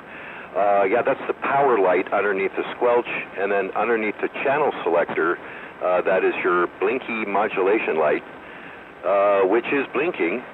So yeah, hopefully we're back on the air and working. Yeah, we're back, so I want to get to the other radios as well. But, that's where a tube radio is nice. A brownout like that, you've got computers and solid-state items and microchip processors, they don't like that at all. Ooh, they do not like that, so you should go around and check. But a tube radio is just going to say, whoa, wait a minute, did someone blink? And it's going to go on and continue just like yours did. I've got the photo now of the speaker S-meter. So this is an attachment. This is an accessory to that radio. It's done quite nicely. It's a perfect match. And we may have discussed this before, but since I'm showing it, it shows 2 speaker grills. So is there 2 speakers in there, or perhaps they're putting the ginormous meter in the center of a speaker or something? You may or may not know. I don't know if you can see through the top or not. Oh, maybe not through the top, but I can sure see through the back. The back is wide open, and it is a single 5x7 speaker. It's kind of suspended in the middle of the box, and so what you're seeing more or less are kind of like vents. You know what I mean? They're openings through which the sound can travel. Sound also comes out of the back of the box, and it really fills the outside here. I'm incidentally out here in the CB Cabana as usual. and it fills the whole yard with sound. Yeah, it's a dual conversion superhead receiver, and so it receives really well, and the sound coming through that big speaker is second to none. All right, very good. A lot of good comments from the listeners that are hearing you through my receiver. Someone mentioned that there was a Model 1500, 100 milliwatt base station. Yeah, that's probably for one of those things. If you didn't want to get a license, you could do that. Yeah, love that big meter. Somebody said you may go check. Maybe your neighbor was plugging in their Tesla, and that's why you've got the little power dip. Or maybe you were plugging in the Tesla. I wanted to put the front of the radio back up. Oh, and someone mentioned about the tube number. So before we go, let me put the back of the radio up. And there it is, 6AQ5, 12AX7, 6AL5, 6BA4, 6CL8, a couple of those, 6AQ5, probably the output driver, do you think, maybe? There's the other two next to the crystals, 6CL6, 12AX7 on the audio. Good deal. All right, nice radio. Good to have it along. And a great conversation starter when people might say, what is that? And you say, why? And you can tell them about the International Crystal Manufacturing Executive. Does it say? On the front I'm looking. It doesn't even say the model number, does it? You have to go to the back. Let me go back. I know. Oh, yeah, there it is. CTZ 100. Okay. Yeah, it's the model numbers on the back. And, yeah, it's a very, what do you think, kind of deco-looking kind of radio. Very early 60s, but I don't know, to me, it kind of screams 30s. So thanks for letting me check it in, and we'll let the channel roll. No modulator, Cliff? Not tonight. Tell them about it anyway. Oh, yeah, I also have a little 3-tube microphone amplifier for this thing, made by the company for amplifying their microphones. I just decided not to run it tonight. Okay, we will look for it in future episodes. Your audio sounds very good. If you have your replay, you will hear good quality sounding audio that is not too in your face, but certainly doesn't sound overprocessed or clipped or compressed on the International Crystal Manufacturing Radio. Back when it doesn't quite look like a piece of test equipment, it's not got the wood grain cabinet, but like you said, it definitely has some Art Deco 1930s interest to it, and really a nice concept with the speaker. There's a lot of these great concepts that only lasted on a few radios, and some manufacturers think that's a cool thing. Why didn't they do that? And then you think, well, it's another piece, and you got to hook it up, and so, they wanted to keep the radio simple, perhaps. Radio number 2, International Crystal Manufacturing, CTZ 100. Thank you, Mr. Green Arrow. Let's go over to, hey, Paul, it is your turn. Hopefully you can still hear me up there on the hill. Over. Yeah, you bet. Hold in there today for lucky. Anyway, I'd like to check in my Rimini Imperial SSB DSB AM CB radio. Okay, let's go to the Regency. Another great sounding audio with I think the 6BQ5, and he has got the double sideband. It is the Imperial, and that is the Imperial and not the Imperial 2, right? That's correct. Okay, I thought I had a better shot of this, but it does show the original Regency microphone. There is the front of it, all in gold. This was another radio that was around $300, and I have one. This is another all metal, the metal gold surround, the metal inserts on the knob, and the gold crown on the Imperial, which a lot of the ones you find do not either have the Imperial name or the gold crown in the center. So hopefully you have the gold crown on yours. Over. Yes, it does. You got it right so far. You saved me a lot of work on this thing. That's good. Yeah, the front like the Regency range gain. Its front looks like the Regency range true. Except in the center of the speaker for covered with a gold crown. A little bit different there, but you're on the right radio, the same radio I'm talking on. Okay, and you mentioned the double sideband. This was one of the first sideband radios along with the Tram Titan II. Now, as we know, General Radio Telephone came out with a very early version of sideband years before this, but it didn't catch on. And then here comes 1966-67, and Regency takes basically their range gain radio, which I think was 11 or 12 tubes, and they add a product detector and make it a 13-tube radio so you can listen to sideband, and they put in what is double sideband, like the Tram Titan, and then there was a Titan 2. But double sideband didn't catch on all that much. They actually came out with another version of this. It's got a super great receiver.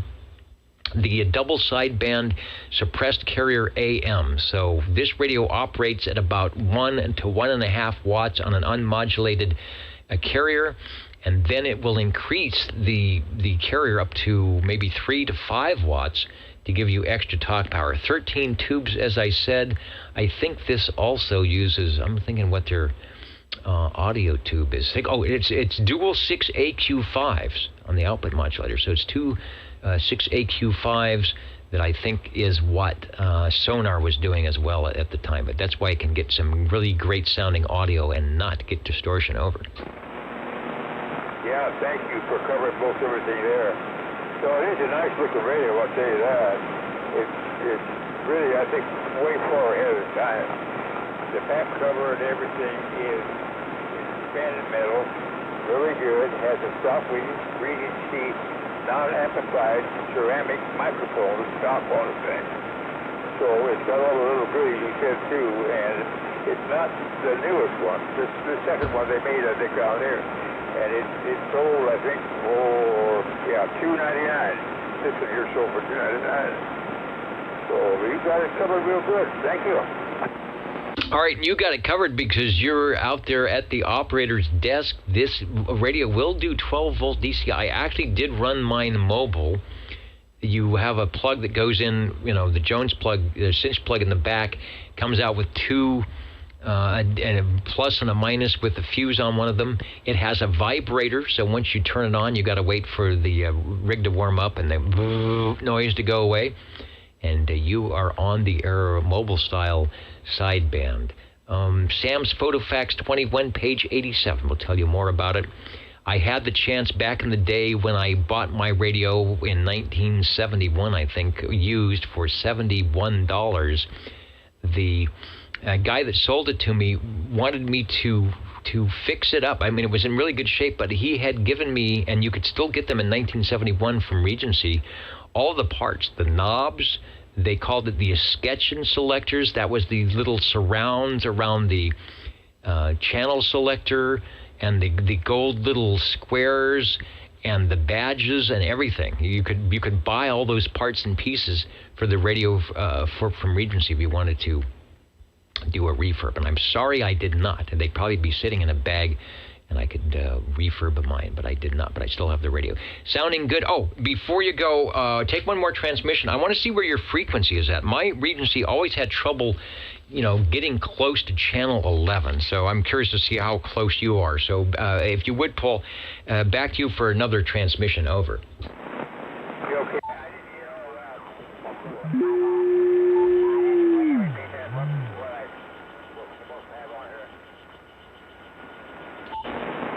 All right, perfect. No problem. I just wanted you to take another transmission so that I could check your output, your frequency. You are right on. You're at 27085. The problem with mine was it was always pretty far off frequency. So when you went to sideband with somebody, they would have to really crank their VFO or their BFO or whatever they had to hear you. Yours is perfectly right on. Over. Yeah, it's steady, real steady. Everything is stock. The microphone is stock. It goes with it. Real proud of it. It's an older radio. It's not the newer one. But I think they were way ahead of their time on this one. Thanks, Dennis. All right, noise level's at S4 right now. You're coming in at about an S6 to S7. Someone said it sounds way far out there, but it's clear, and that is indeed. That's only an S6 to S7 signal, but that is part of the Regency double sideband suppressed carrier audio, that it's nice and loud. You may not show up well on the S meter, but you're going to be heard. Speaking of being heard, Radio 3, thanks for the Regency Imperial. Radio number 4, Sean is probably, hopefully still out there. We have conditions to Sanger, and I'm not sure what he's got ready to go. But hello, 14, over. Yeah, I've got you out here in Sanger, and I'd like to check in my Cobra 23-channel Citizen Band transceiver CAM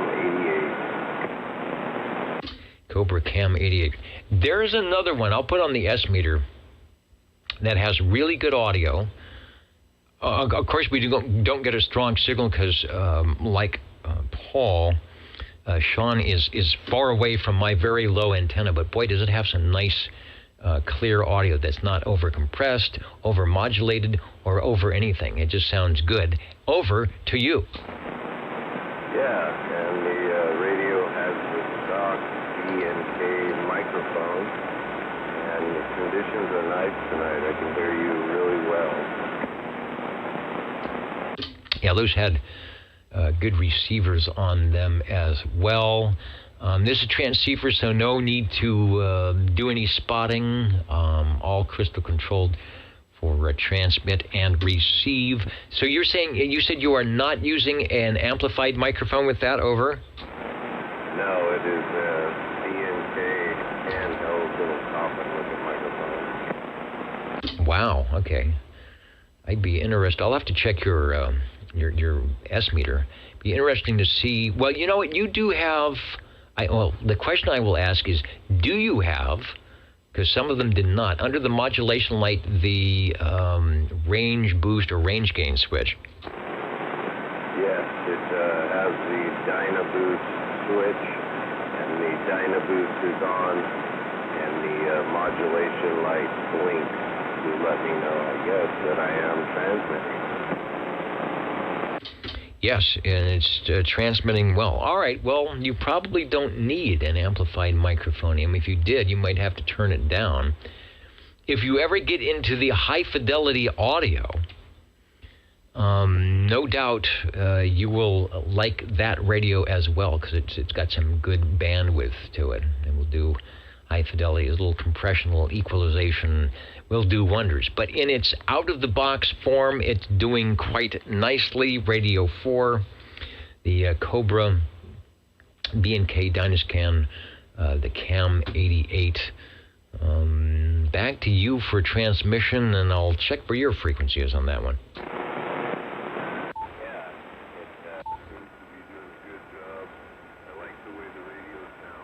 The speaker has a good tone to it, and it receives very well.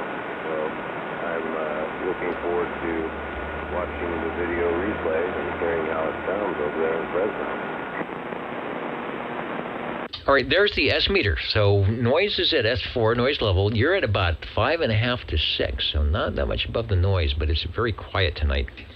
And you can see there's a little bit of forward movement. I'm thinking you might be able, if you do get a microphone wired for that's amplified, to push that a little bit more and see how it sounds. But it's nice and not overdone right now, and you do have some forward movement on the meter. So no need to worry with Radio 4 B&K Cobra CAM 88. Looking and sounding pretty darn good. Thanks for stopping by with radio number 4. Thank you. Everybody have a good evening tonight. Number 7. All right, we've got stepping up in the air chair should be 37, Chris, and then we will follow that with Mr. Ed on Radio 7. So in the green room you go, but we'll be right to you, and let's head over to Mr. Chris. Hello, Radio. Hello, Dennis. All right, I am here at 9:45. We have not set the clocks back yet at the Old Tube Radio Network. So I guess if we did, it'd be 8:45. We'd have an extra hour of radios. That wouldn't be a bad thing. Give us a transmission. I think I know what you might be running. Over. I hope you do know. Anyway, Dennis, I'm going to check in my general radio telephone, my Super MC11A.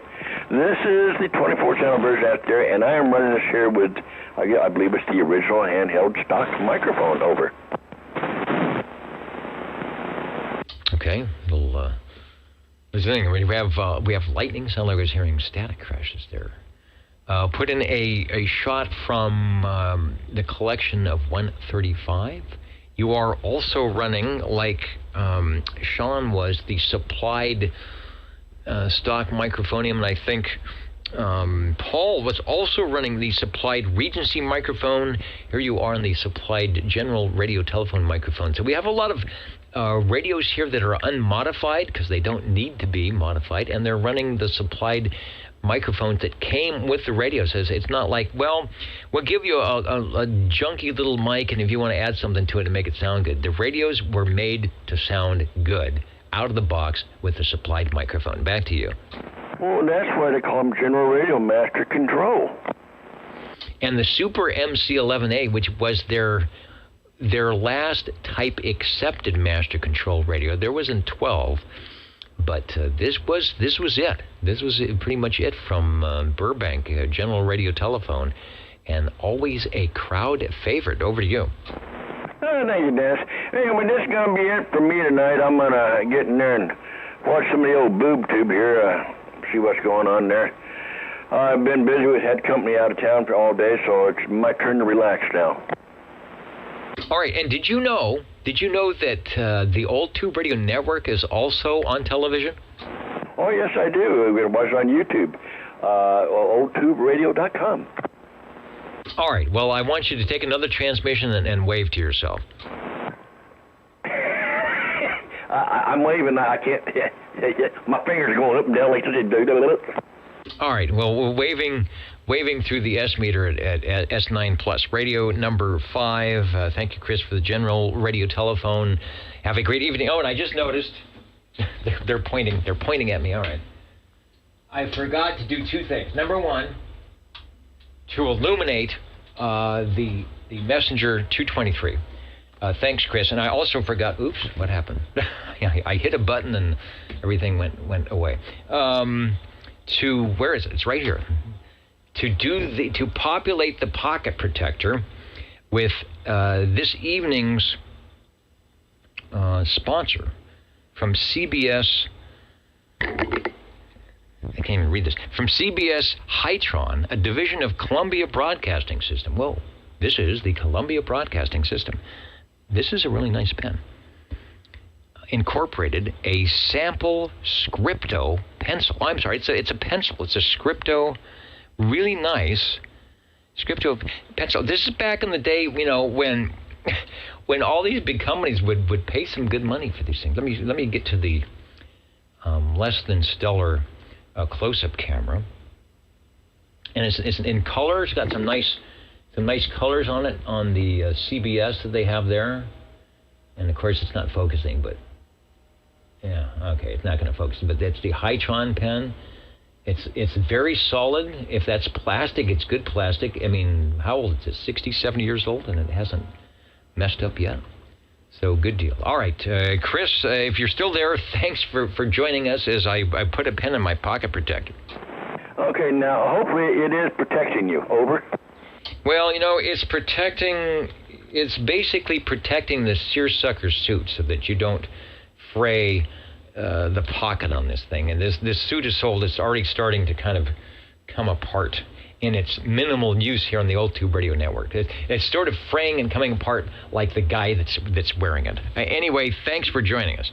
You betcha, Dennis. Thank you for being there. I'm going to be out of here. I'm going to go in there and watch the old boob tube. So, to everybody out there on OTR, thank you for listening.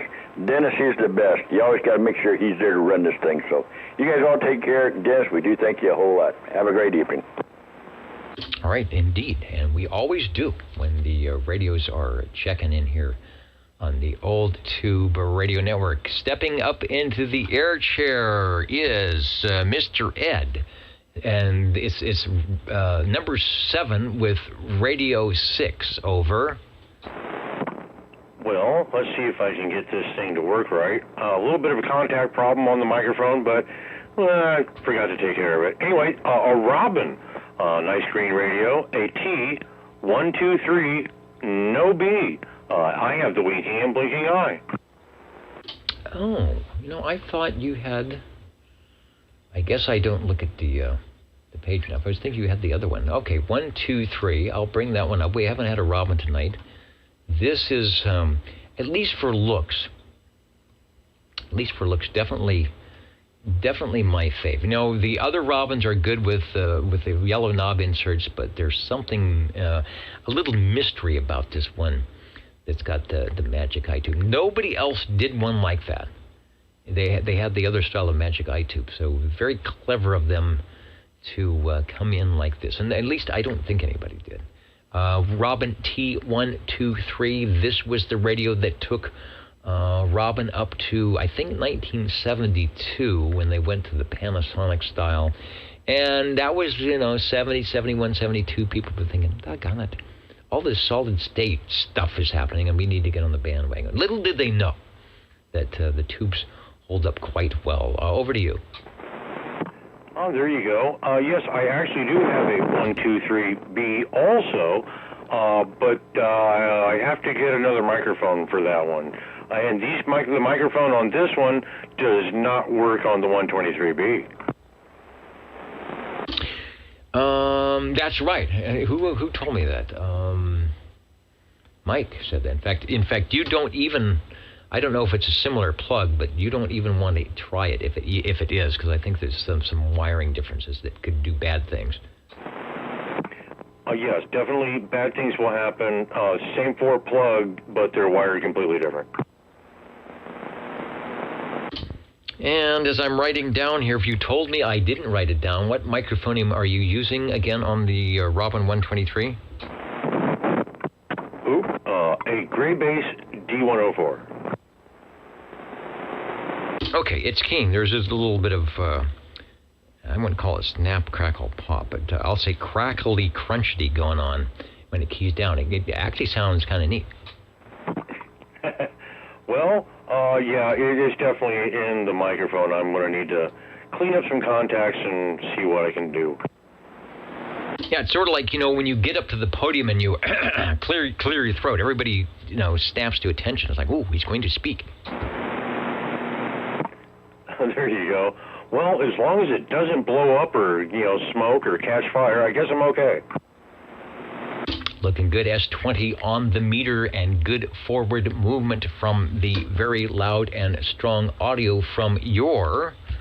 Sharing it with us tonight in the Old Tube Radio Network, Robin T123. That will go 12-volt DC, so you might have another little cable that plugs in the back with the plus and minus, maybe a fused cord on there. 11 tubes, 2 transistors. It is on CB, or page 95 of Sam's CB35. Take another transmission. Thanks for bringing it by. Well, thanks for checking me in, and I think I'll get one more in before you sign off. Okay, I can do that. We've got plenty of time. I know Harvey is probably connecting some coaxial items, and we will see what happens. You know what I need to do? Oops. What I need to do is go to the jingle singers who are saying, we haven't heard any jingles tonight. So let me pick one. We'll be right back after this word from our Old Tube Radio sponsor. How do you do? Ladies and gentlemen, greetings to you. Wherever you are, the friendliest station for you by far is known to all as OTR, the Old Tube Radio Network. The station for you is OTR. The station for you and maybe even you. Since, 1986. Most Saturdays here on Channel 11, the Old Tube Radio Network, brought to you by our tube radio operators, listening for radio number 7. Number 7. All right, we've got one at 7. Step up into the air chair, Ed, but do not take a transmission just yet. Who was the other station? That would be 47. All right, 47. You will be radio number 8 in in just moments. So up to over to the current air chair and Mr. Ed, who has found yet another glowing in the dark item of interest for us. Go ahead, over. Well, this one's from about 1963. The TR-27E, 23-channel transmit and receive. Tram, TR-27E, top of the line. Tram definitely in competition with Browning, trying to produce top of the line, good sounding, high quality radios, which of course they did. And we are, or will be, as soon as I stop talking, listening to one of them from 1963 before they changed and went to the Titan model. Here's the TR-27E. It's hard to tell from the photo if you're looking at it, but this is comparatively to a lot of radios in 1960. It's a big radio. I'm assuming there's a lot of space inside of there. Yeah, there is quite a little bit of space in there. Well, you've got the 5x7 speaker, and then that S meter is 3.5 inches across, so that gives you a little bit of an idea. And there's a little panel on top that you can pull off, 4 little screws. For the 2 little screws. It's 2 screws, that's right. There's 2 screws up there. That little panel comes off, and all your crystals are right there. Oh, I did not know. That is a nice little feature. I have a Hallicrafters HT37, and I just saw one that was modified just like that. Someone had modified the top with the hinge that you could open the top rather than trying to wrestle off the case or pull out screws to pull the top off to get inside and do things. So in 1963, Tram was thinking that you could get in there to work, although in theory, I think for Class D 11-meter service, they weren't expecting people to get in there to do much work, but you know, they were smart. Even their ad, let's see, let me find one of them here. Even their ad, is saying, why not own a Tram? It's the best. And then they go on to tell you all the features, why you should own one. You know, 12 tubes, 17-tube performance, silicon rectifiers, 5 double-tuned RF and IF transformers, 23-position transmit, 1 crystal receive external, illuminated transmit channel selector, calibrated illuminated 23-channel manual tune dial, a sneaky way so you don't have to have all those crystals in there. Transmit crystal access. There it is. It's a feature. The transmit crystal access door. There you go. Well, the earlier models before the E usually did not come with the full 23 crystal complement. So when you bought other crystals, you could just easily drop them in there without having to pull the whole darn thing apart. Okay, and someone is asking, is there a cup holder? You know, it's got that flip over thing for the crystals. Maybe that's partially a cup holder too. No, that would be pretty good. I don't think I want to put a cup holder on top of an old tube radio, though. Oh, yeah. It will keep your coffee warm. A lot of good reports coming from the SWLs. People saying sounding always has a great sound. I agree. Spank the Monkey, how much power does a tube CB put out normally? Normally, it's a 5-watt DC input, so your output, and in fact, it even says on one of these that this radio is guaranteed at a 3.5-watt output from your 5-watt DC input. So we're typically 3.5 to 4 watts. And then when you modulate, you will see extra power coming on your meter, just similar to the Regency Imperial that maybe put out 1.5 watts, but it will, it's got that double sideband suppressed carrier, so you've got that nice audio pushing your carrier up to 3, 4, and maybe even 5 watts. Here's the cool thing before we go. On these radios, this is 1963, Tram. Was it Winnisquam? Did they say where it's at? Anyway, they were so proud of this radio. It says, now, all Tram equipment is covered by a 12-month guarantee. Listen to this. Transferable to any subsequent owner. See warranty packed with your set. they were definitely going after Browning with that one. There you go. Now, they did originally come with a Turner microphone, but I did have a Turner hooked up to this one, and it did not quite sound as good as this Electro Voice. So we kept the Electro Voice 638 on it. Well, a classy, where do we go? A classy microphone for a classy radio. It is radio number 7.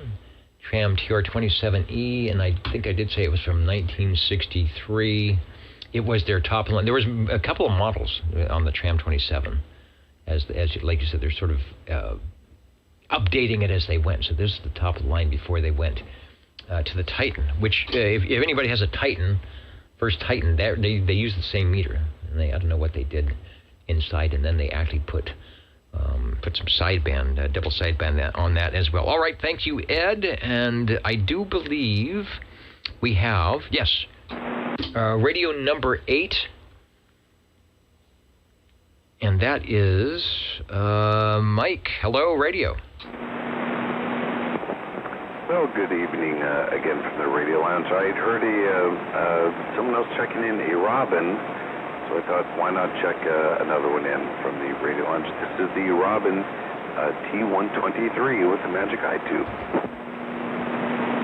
Right, and the one you heard checking in was indeed the Magic Eye. Got some holdovers from our Halloween episode with the Magic Eyes. I will bring up the 123 again.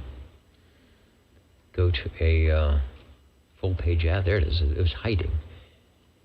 And what microphonium are you using with your Robin? Over? Oh, that's a good question, as always. I'm using an amplified D104, which is, I think when I started out, I was using a Turner, maybe a 2 Turner plus 2 microphone.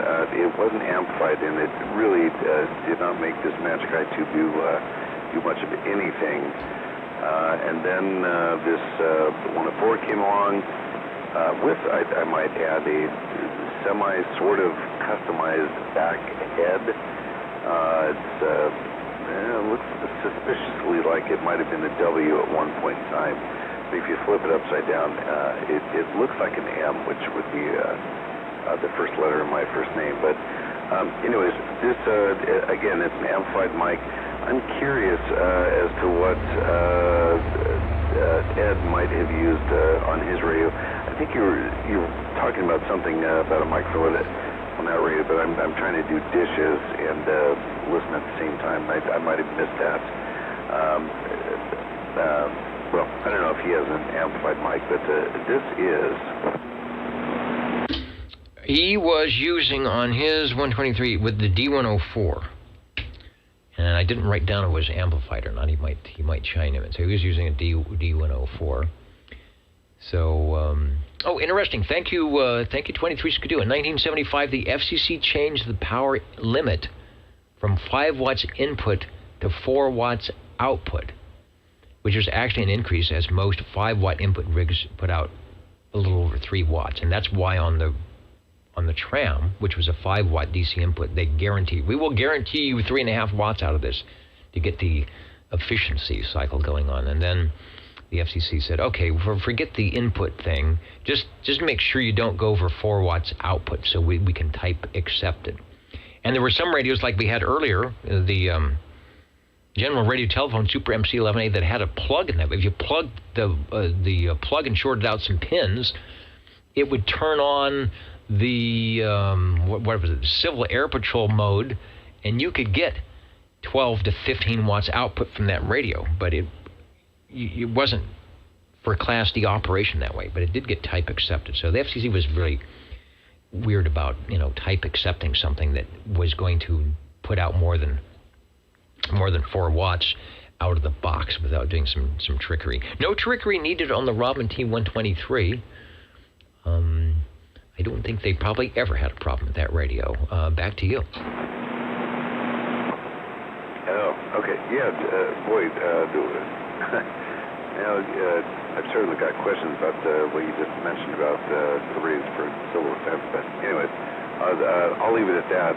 And I think I just got schooled on something embarrassing I should have known about D104s, but it didn't until just now.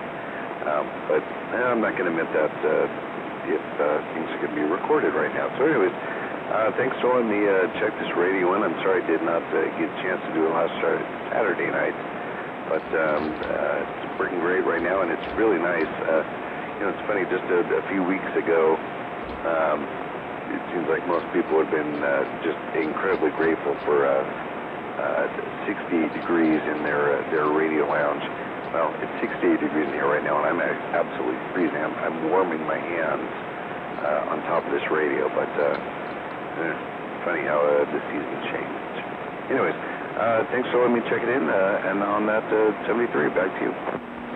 Yeah, what can I say? You're not out at the beach watching a movie. You're back here in Fresno, where winter has occurred in just a few days. We got that really nice rainstorm that cleaned everything out and beautiful, and now it's they're going to be getting snow. I mean, way down in some lower levels here, which we need anyway. And yeah, it's nice. All the stuff here in the room is warming things up quite nicely, and it actually is. I'm actually going to enjoy wearing the suit for the next couple of months. We'll see what happens if the buttons don't fall off, and the pocket protector will keep me warm. Radio number 8, the Robin T123, built up until 1972, when the T123B took over, and still keeping the tubes sounding pretty good. Let me stand by. We'll be counting and mounting soon. I'm going to do jingle singers, and I think Harvey is probably connecting some switches going on. But anyway, the jingle singers have this to say about that. What are the magic numbers? 27.085 megahertz, channel 11. Are the magic letters? OTR. Right here in Fresno, California. Radio Magic. Old Tube Radio. For you. And we were listening for radio number 9.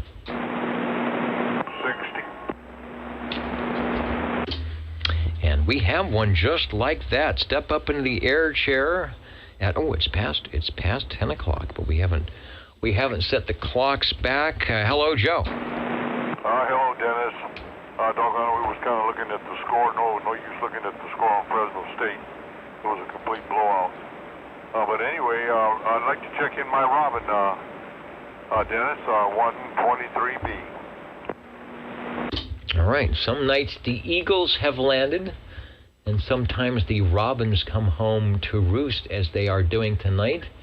And we've mentioned this radio a couple times. We have yet to see it tonight until right now. So let's bring up the revised version, if it will work here, of the Robin. Let me see if it's going to come up here. The T123. There it is. B, with the pretty green surround and the knobs, but no magic eye, but still working pretty good. Lots of other lights for your pleasure, though. Well, we got a bunch on this one there, Dennis. And one thing I'd like to say is, boy, this radio runs hot. I don't know, maybe it's because it's low profile or what, but yeah, it's not a scary to heat up. It's got a lot of nice features in the back, Dennis. 11 tubes, 23 plus.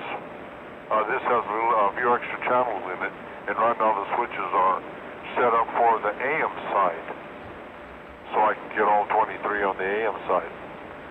And then we have a channel selector there with a pretty green knob in the middle. Kind of features, kind of looks like the stuff on the bottom. It's all decked out. And other than that, doggone it, we have no problems with it. And the old light is just going away. Well, it's beaconing a good sound out from its tubiness. You mentioned the I guess, modifications. I've got a real close-up of the panel. In case somebody is watching this that has a Robin T123, maybe that was a standard if you wanted to do a mod. Where are the switches located. I've got a good shot on the front here, so I mean, I don't know. I'm trying to think, where could they put switches in that thing and not mess stuff up? You've got some room above the channel selector, and there's room down by the 123B logo. I'm just wondering how many switches they have, and where are they on the front of that thing? Well, Dennis, the first one is about an eighth away from the meter. There's a couple of little screws there. It's got a little micro switch on it. And as you roll over on the top there where it says Robin 23 channel, right in the middle of channel and citizen band is another little switch. The first screw goes right in between the lines, and then the second screws on the bottom. So those two micro switches are about 3 inches apart. All right, and I just heard my noise come on as you were transmitting, and I went from an S3 to about an S6, but you came through it no problem. All right, in case anybody has that modification, they can kind of get an idea. So yeah, they probably had to go near the top of the case of that radio to get some space to run all their wires. So not a problem. Audio is sounding good. The radio is always sounding good. We're making it number 9 on our list. 23 channels, no waiting, and maybe even some more from Robin if you put in the switches. It's got 11 tubes. There is an operator's manual and a schematic, it says, for that radio by going to oldtuberadio.com.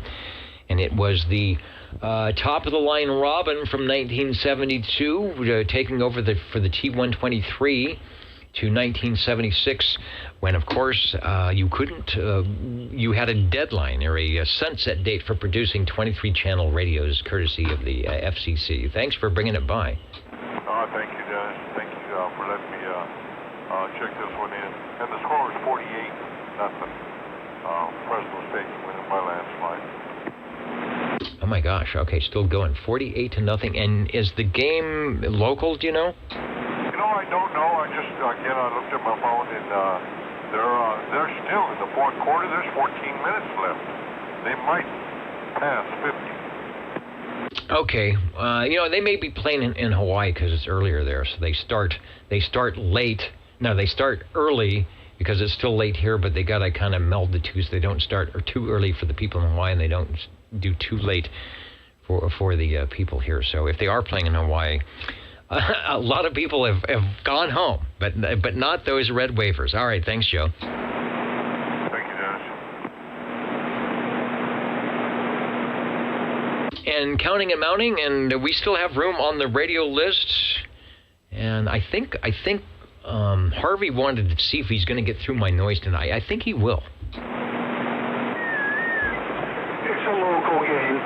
Am I getting through the noise? Yes, you are. Because normally you would be about an S unit above, and now you're 2 S units above, and that does make a difference. Okay. I'm checking in a Browning Golden Eagle Mark III SSB. D104 amplified, I think. Turn way down. It's not going to go with the mic, or the mic doesn't go with the radio. I picked this thing up maybe around 2 weeks ago. It just came my way. And it needs a lot of work. And I've done, I think, 3/4 or more of the work on it. But it was at a smoker's house for who knows how many years. And most of the work is cleaning that off the radio. I just finished doing all the knobs. I had to soak them and repaint the red lines back on for marking where you're at with most of the knobs. Tube changes. Let's see what else. Excuse me. Cap changes. I had to put in a new power supply transformer in the transmitter. and I'm still working on it. There are a few more things. However, this is how it is right now. Wow, it sure sounds good. Nice, clear audio. No distortion. The signal is booming over the noise. Sounds very nice. So it sounds like what we hear is a little bit better than what you're seeing, and probably, now that you've given it some TLC and helping it out there, you've turned the ugly duckling into maybe just a duckling. Take a transmission. You probably already know where it's at, but I'm just curious to see where the frequency crystals are at here.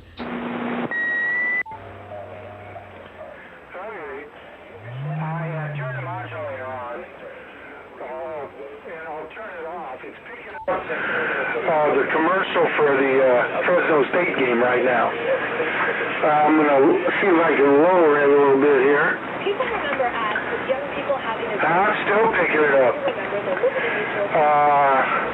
Anyway, I just want to see also if you're getting any hum.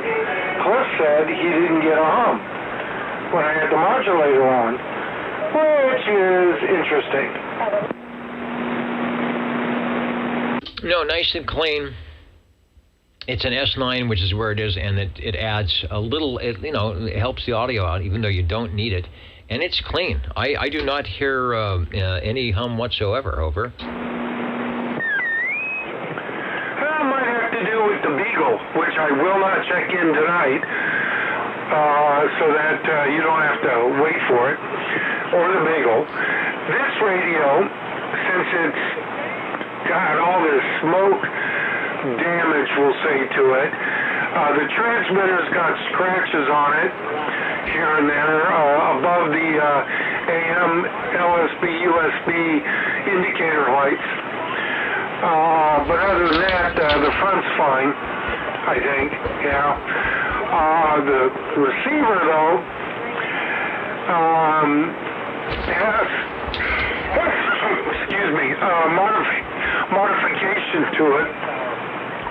A switch on the front that turns the high voltage off, which is similar to just unplugging it, but somebody put that in. The chassis, I've tried to clean the smoke off, but with my hands nowadays, it's a little hard to do that.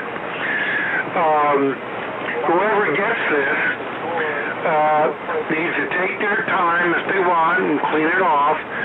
If it turns out to be a smoker, maybe they won't care. I'd like to keep it local.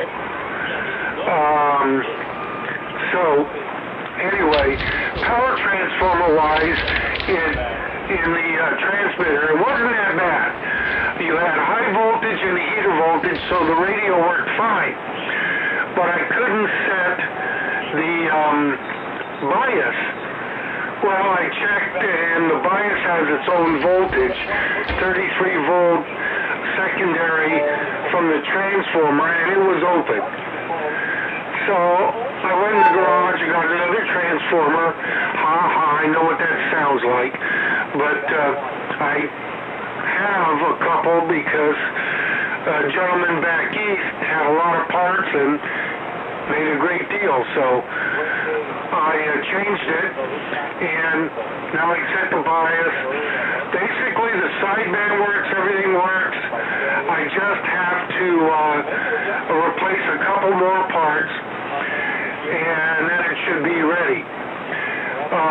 The name of this radio is either going to be the 4-alarm radio, the smoke inhalation radio, because that's kind of what you get, or the smokehouse radio, something like that. All right, little smokehouse barbecue on your Browning. I'm going to go back. We'll take transmission before you go, and I think you're running the modulator now, so come back with the modulator on. I'm going to have the S meter up and kind of listen critically, and then go ahead and undemodulate the aforementioned modulator, and I just want to see what it does on the meter and how it sounds. So back to you with the modulator on and then the modulator off. Over. Okay. Dead key, kinda. You're still getting the ball game. And there's your swing. That's the modulator on.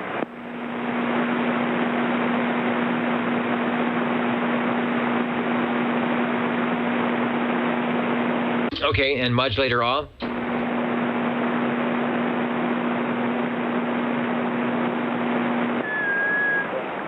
Okay. That's modulator off. Now, the dead key should be relatively close because it's a variable set on the modulator. And I didn't really take a whole lot of time to set it the same as the when it's off.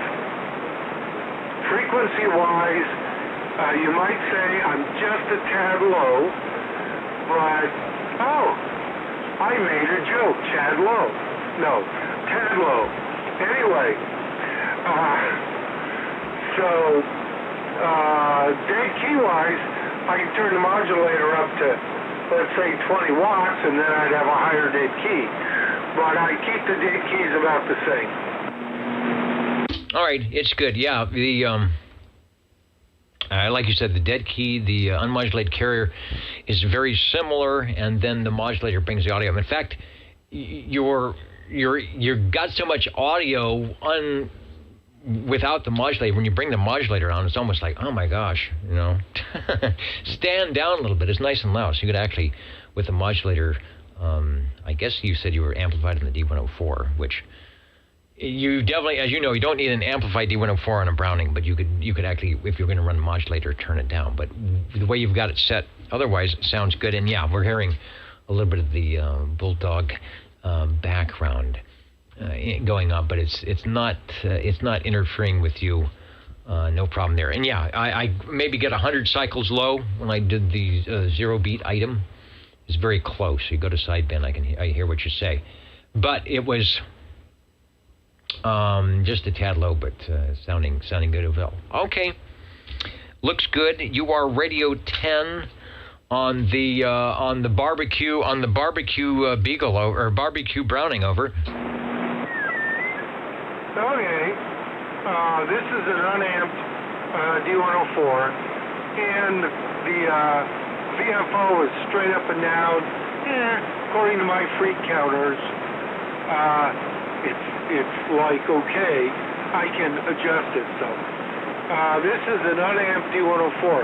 Any major difference? No, not really. Okay. I think I had this one on originally, not tonight, but before, while I was testing, and then I put the other mic on a couple days ago just to see what it would do, and I just left it on.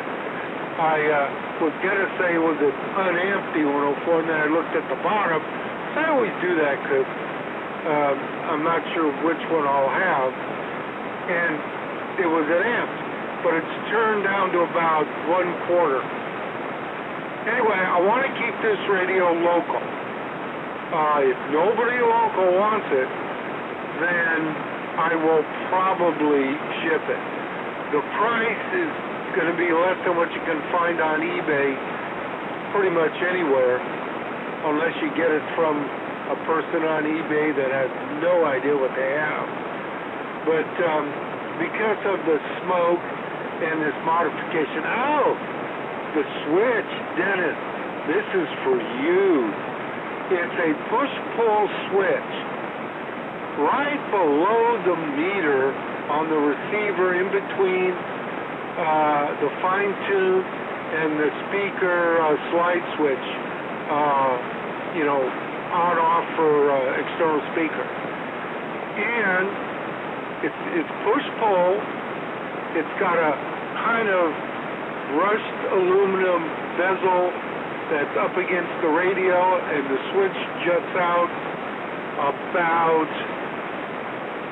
3/4 of an inch, half to 3/4, and you pull it or push it, whatever. You have to do a double throw type thing, and it shuts off the high voltage. And it's a round, dark red switch. So if I leave it in there, might be the Bozo radio. Does Bozo smoke? Well, he does this thing where, he lights cigarettes on his shoes, but that's just for looks. So yeah, it's got the little proboscis switch, and I was trying to look where they stuck it underneath. So it's near the 3-position external other switch to turn off the high voltage. That is so weird. All right, well, maybe you can wait, the high voltage. So that means it turns it off, or it takes the filaments off the tube. It shuts off the receiver, just like I did now when I keyed up. It's in that circuit. And they have it, so I guess if he wanted to shut off the darn receiver for some reason.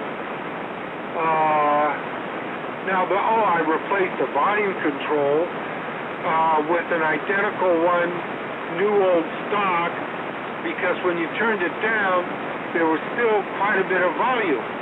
It was still there. This one is almost totally quiet.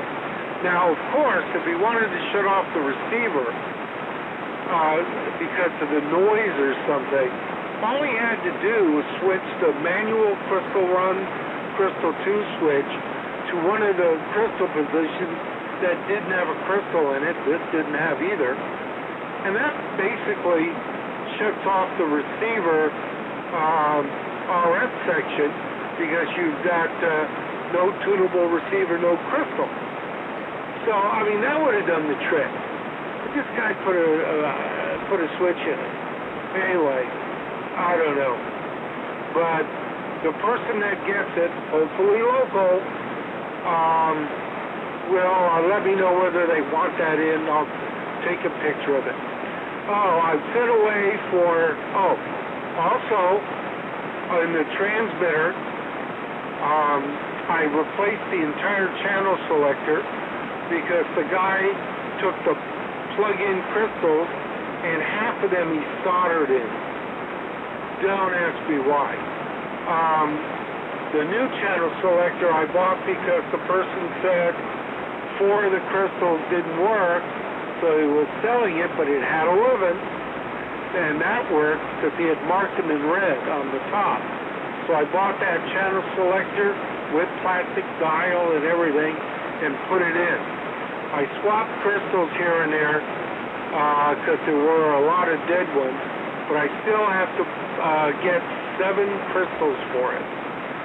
So I'm going to order them on Monday, and Barquette is where I'm going to get them from, hopefully, and he ships quick. So I'll get them maybe by the end of the week. The bezel or escutcheon around the on-the-air light is missing. I think I have an extra one. If not, I will order that and put that on. So price-wise, I'm still going to make a fairly decent deal with it, even though I'm going to put a bunch of money into it. But still, it'll be a decent deal. All right, very good. Sounds interesting. Transmitter sounds good. That's just the opposite. I know of stations that used to use the receiver, the Browning Mark II, Mark III receiver with a different transmitter. This almost sounds like it was set up to use a transmitter with a different receiver. Now, that was something that would work here, because I actually need my receiver off of this particular radio because of what I do for streaming. But the transmitter is so that has some interesting possibilities of maybe searching out antenna relays and how to do something like that, but for using the transmitter but not the receiver. Interesting. All right, I got to think about that. Radio 10 And then we will get out of here because I know everybody is falling back. We will be falling back tonight, setting the clocks back. And who was it? 390 Wagon Master saying that he still has his Mark IIIs that he bought in 1979 when he was 16. That is pretty cool. It's like my Regency Imperial. I think I was 16 or 17 when I got that, and it's still here. So it's always fun. That's one reason why the Old Tube Radio Network we like it here, because you can kind of think, stop by any time. It's like, wait a minute, I had one of those radios 50 years ago, and bring it out and put it on the air and then hear the playback. Okay, Harvey, very good. Keep up the good work. It sounds like that is definitely a labor of time-consuming love and Formula 409 or Fantastic or what. Whatever you're using to scrub things out. But I'm intrigued by the fact that it actually, you could turn the total receiver off but still have a transmitter going. We'll see what that's all about. All right, back to you for a transmission. We'll see if there's any other stations that want to get checked in, and then we'll count an amount and get the heck out of here. Roger. I just wish that Bozo Nose switch lit up when I transmitted. Of course, it'd be competing with the on-the-air light. I don't know. But I've got a message on my phone. I checked it, so I've got to get back to that person. But I still got work to do on this. I want to make sure it stays working. It should. But anyway, so there you go. I kind of like this thing. I'm not going to keep it. Anyway, I'll turn it back to you. All right, very good. Sounds good.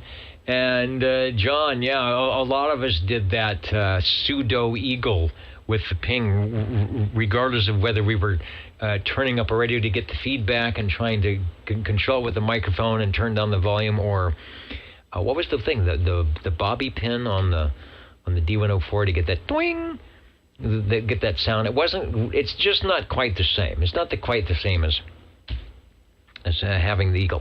Also, I want to mention, and Larry said to remind everybody locally here that next Saturday, I believe that is the 12th, at Lion Automotive in Clovis, I think it's off of Gettysburg, the Fresno Amateur Radio Club will be having their annual swap fest, swap meet. And I don't know if it'll be raining, but there will be people there selling things, either outside or under tents or whatever. And there will probably be some happenings going inside. There will be popcorn. There may be some food. There will be all sorts of good stuff. So that's next Saturday here locally in Central California, Fresno, Clovis area, Fresno Amateur Radio Club with their November swap meet people. And there's going to be quite a bit of stuff. I know there's one big Ham Estate, Silent Key Estate, that's going to be there, and then the usual people that stop by. So mark that on your calendars because you will have your clocks set to the proper time by then for sure. All right, anything else? Thanks, Harvey. It really does sound good. The transmitter, even though it is an ugly duckling, the transmitter part does sound good. The OTR standing by is very counting and amounting. I got distracted. When is that swap meet? That is Saturday. Next Saturday, 8 a.m., I believe, is when the doors open for people who want to buy things at Lion Automotive out there in Clovis. Okay, I got to write it down. Next Saturday.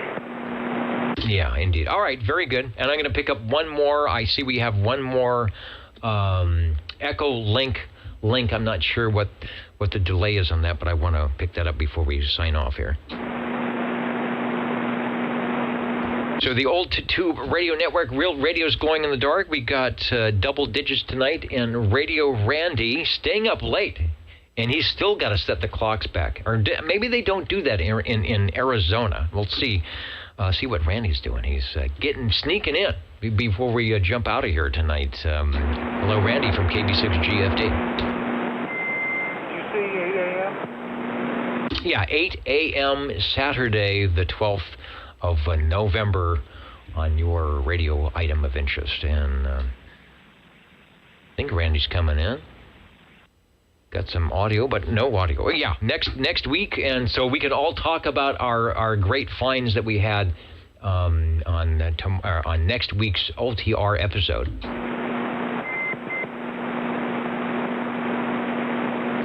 And I got no audio that time if you're there. I saw you key up at no audio, KB6GFD. 7 o'clock is if you are a vendor. Then you have from 7 to 8 to get set up. And I don't think they're going to let anybody in until after 8 o'clock who wants to buy stuff. Okay. No, the clock. You're doing tonight? I thought it was tomorrow. It is tomorrow. It is at 2 a.m. or 1 a.m. But it's coming up. A lot of our listeners are actually preparing to officially set their clocks back, because they are not on the West Coast. Here's a good one for you, Dennis. I've got a digital clock from 2008. I use it to wake up in the morning. It has programmed in it the time change setting, the old ones. So last Sunday, I was almost late to work.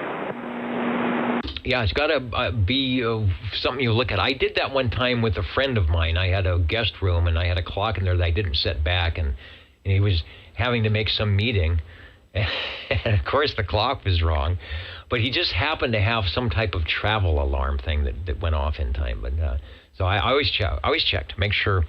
Anybody that's got the Squire Sanders or the Hammerland HQ 105 TR with a clock in it. See, that would be fun. You can go to your CB radio, your tube CB radio, and set your clock back, or wherever it's supposed to be. Maybe you never set it back, and it's just going to be, it's finally going to be good again. It's going to be on the correct time. All right, 73 Harvey, thanks for checking in. Anybody else be on the Old Tube Radio Network here? And I did hear you. I got some audio through Randy, but I'm not sure how much of a delay you have on the Echo Link from KB6GFD.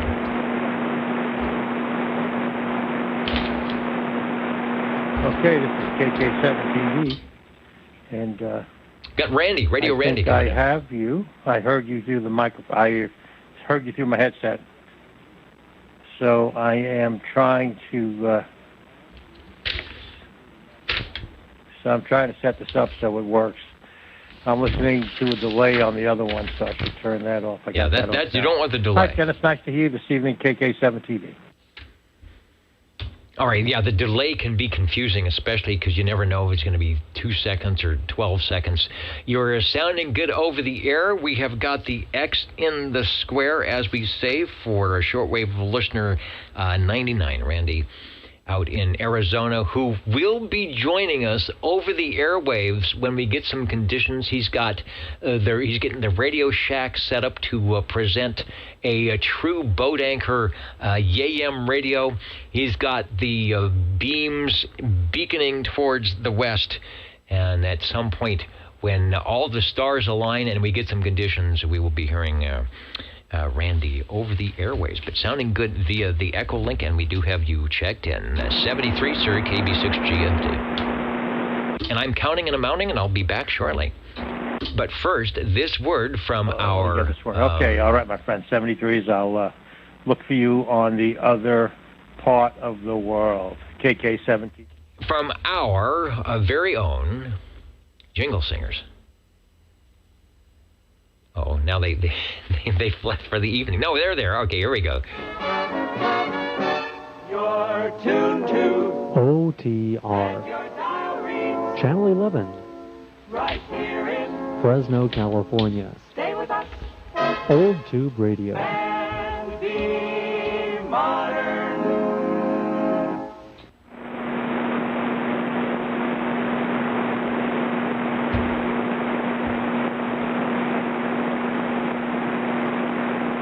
Thanks, Dennis, and good night to OTR.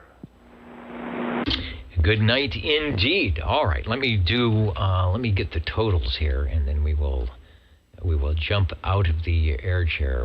I think everybody is left around here. Oh, no, they're still there. Ladies and gentlemen, time now for the current OTR totals.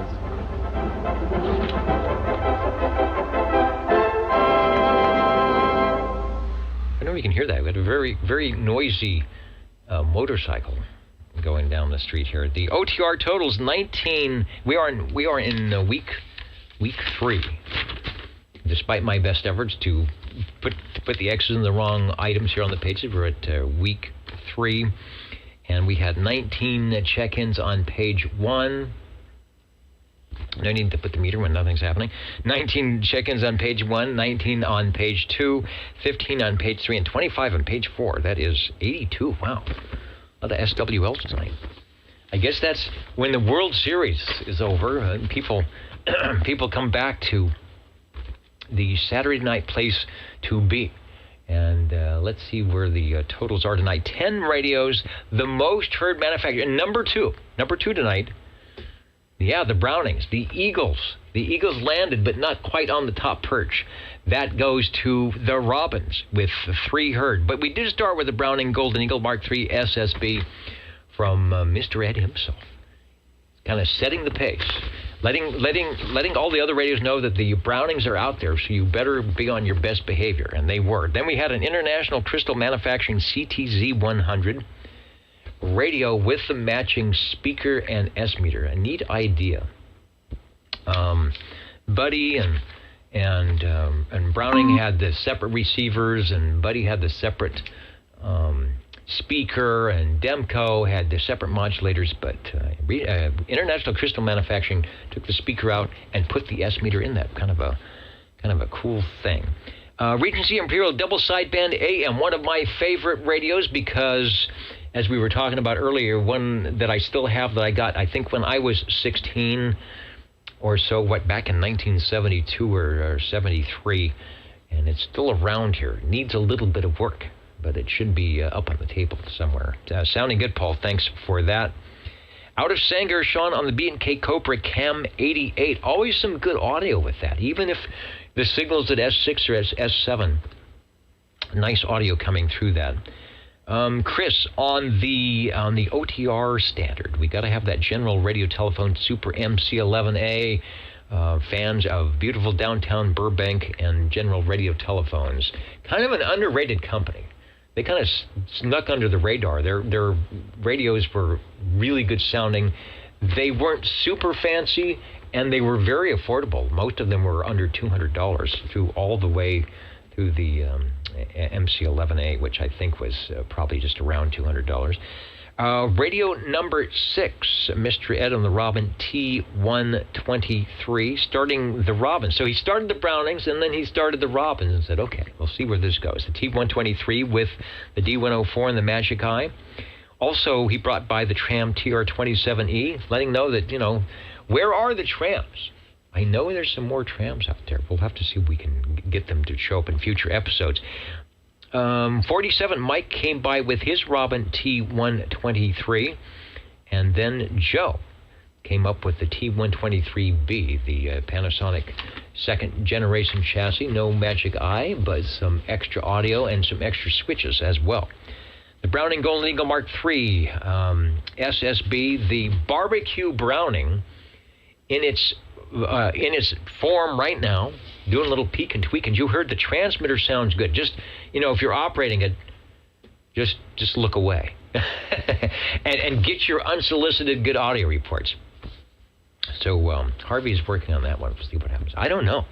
I'm tempted on that one to use the transmitter for our SWLs around here, and then use my other receiver because I have to have things going on the stream. We will see what happens with that. 10 radios tonight, always sounding good.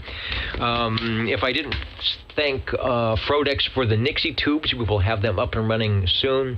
There is this clock thing, depending on what state you're in and what they're doing and not, that's fall back and spring forward, if we're falling back tonight. The Bulldogs win, the Astros win, if you're into that, and best of all, you all win when you join us here on the Old Tube. I had to like that seg. When you all when you join in on the Old Tube Radio Network. We will see you next week. Have a great rest of your weekend and rest of your week. And as I always say, if you are planning on getting your first ham radio license, studying for that, continue to do so. The bands are getting better. Cycle 25 is getting super good. And when there's no place to go that isn't a 20 dB over 9S signal on 11 meters and you can't talk to anyone anywhere, you can always kick on some other frequency with your ham radio license and put up your piece of wire and have a great time. Or if you're going to upgrade, maybe from technician to general. Got a lot of good spaces there on the other bands. All right, 73, everybody, your Old Tube Radio Network. We'll be back next week. Pocket protector in hand.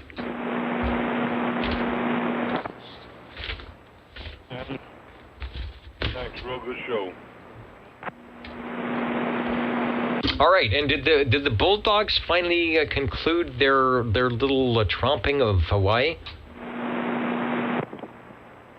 Well, if that's what you want to call it, yeah, it could be more like a stomping.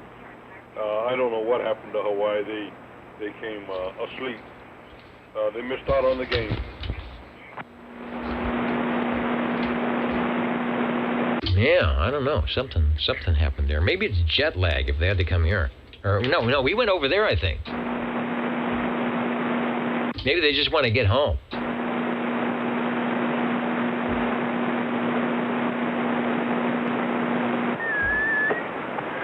Good night, Dennis. All right, and as we see on the Old Tube Radio Network, and who's got it? Yeah, Foxman's got it. 72 plus 1. We're trying to cut back, but, we still want to get everybody to say goodbye.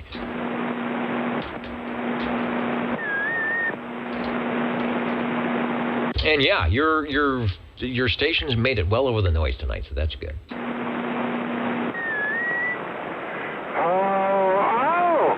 I forgot to mention something. Oh, well, you know what? Are we still on? We're still beaconing everywhere, so go ahead and say it, assuming that you want everybody to hear it. Yeah. Cliff kind of said an announcement.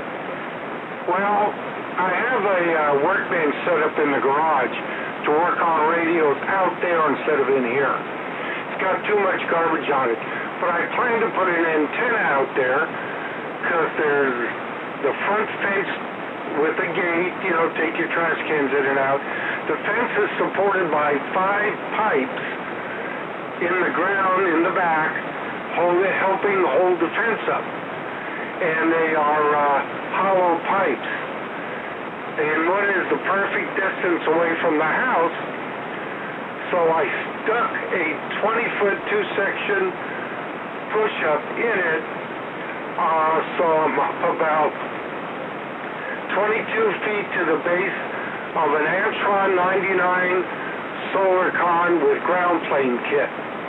I put that up on Friday last week, but I didn't get home in time.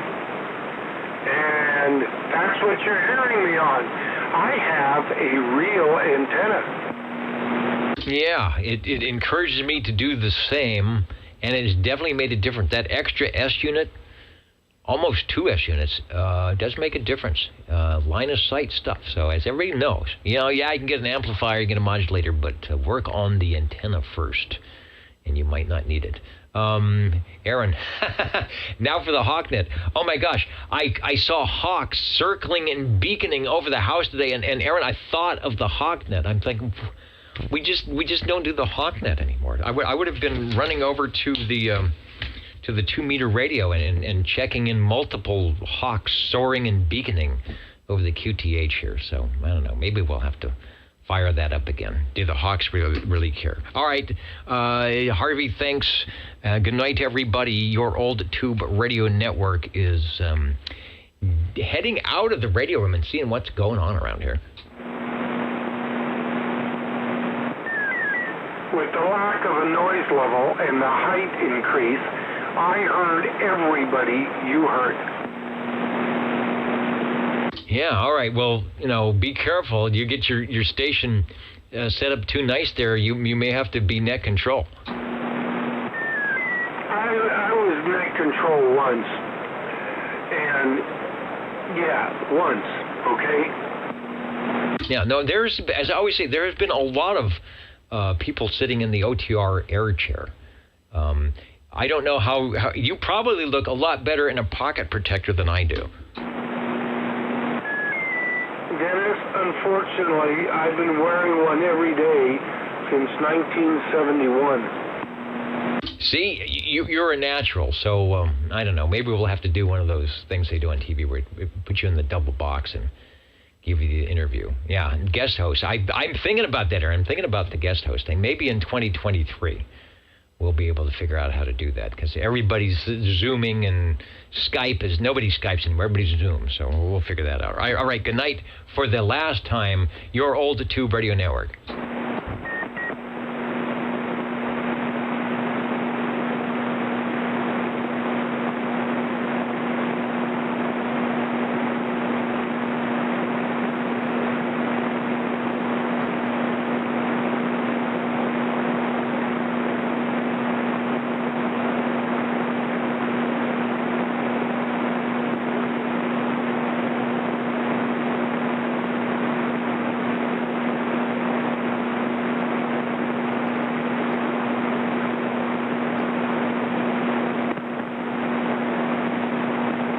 Good night, Dennis. If you're still listening on Echolink, Delphi Tango Whiskey, otherwise known as Alpha Kilo 295 up here in Alaska.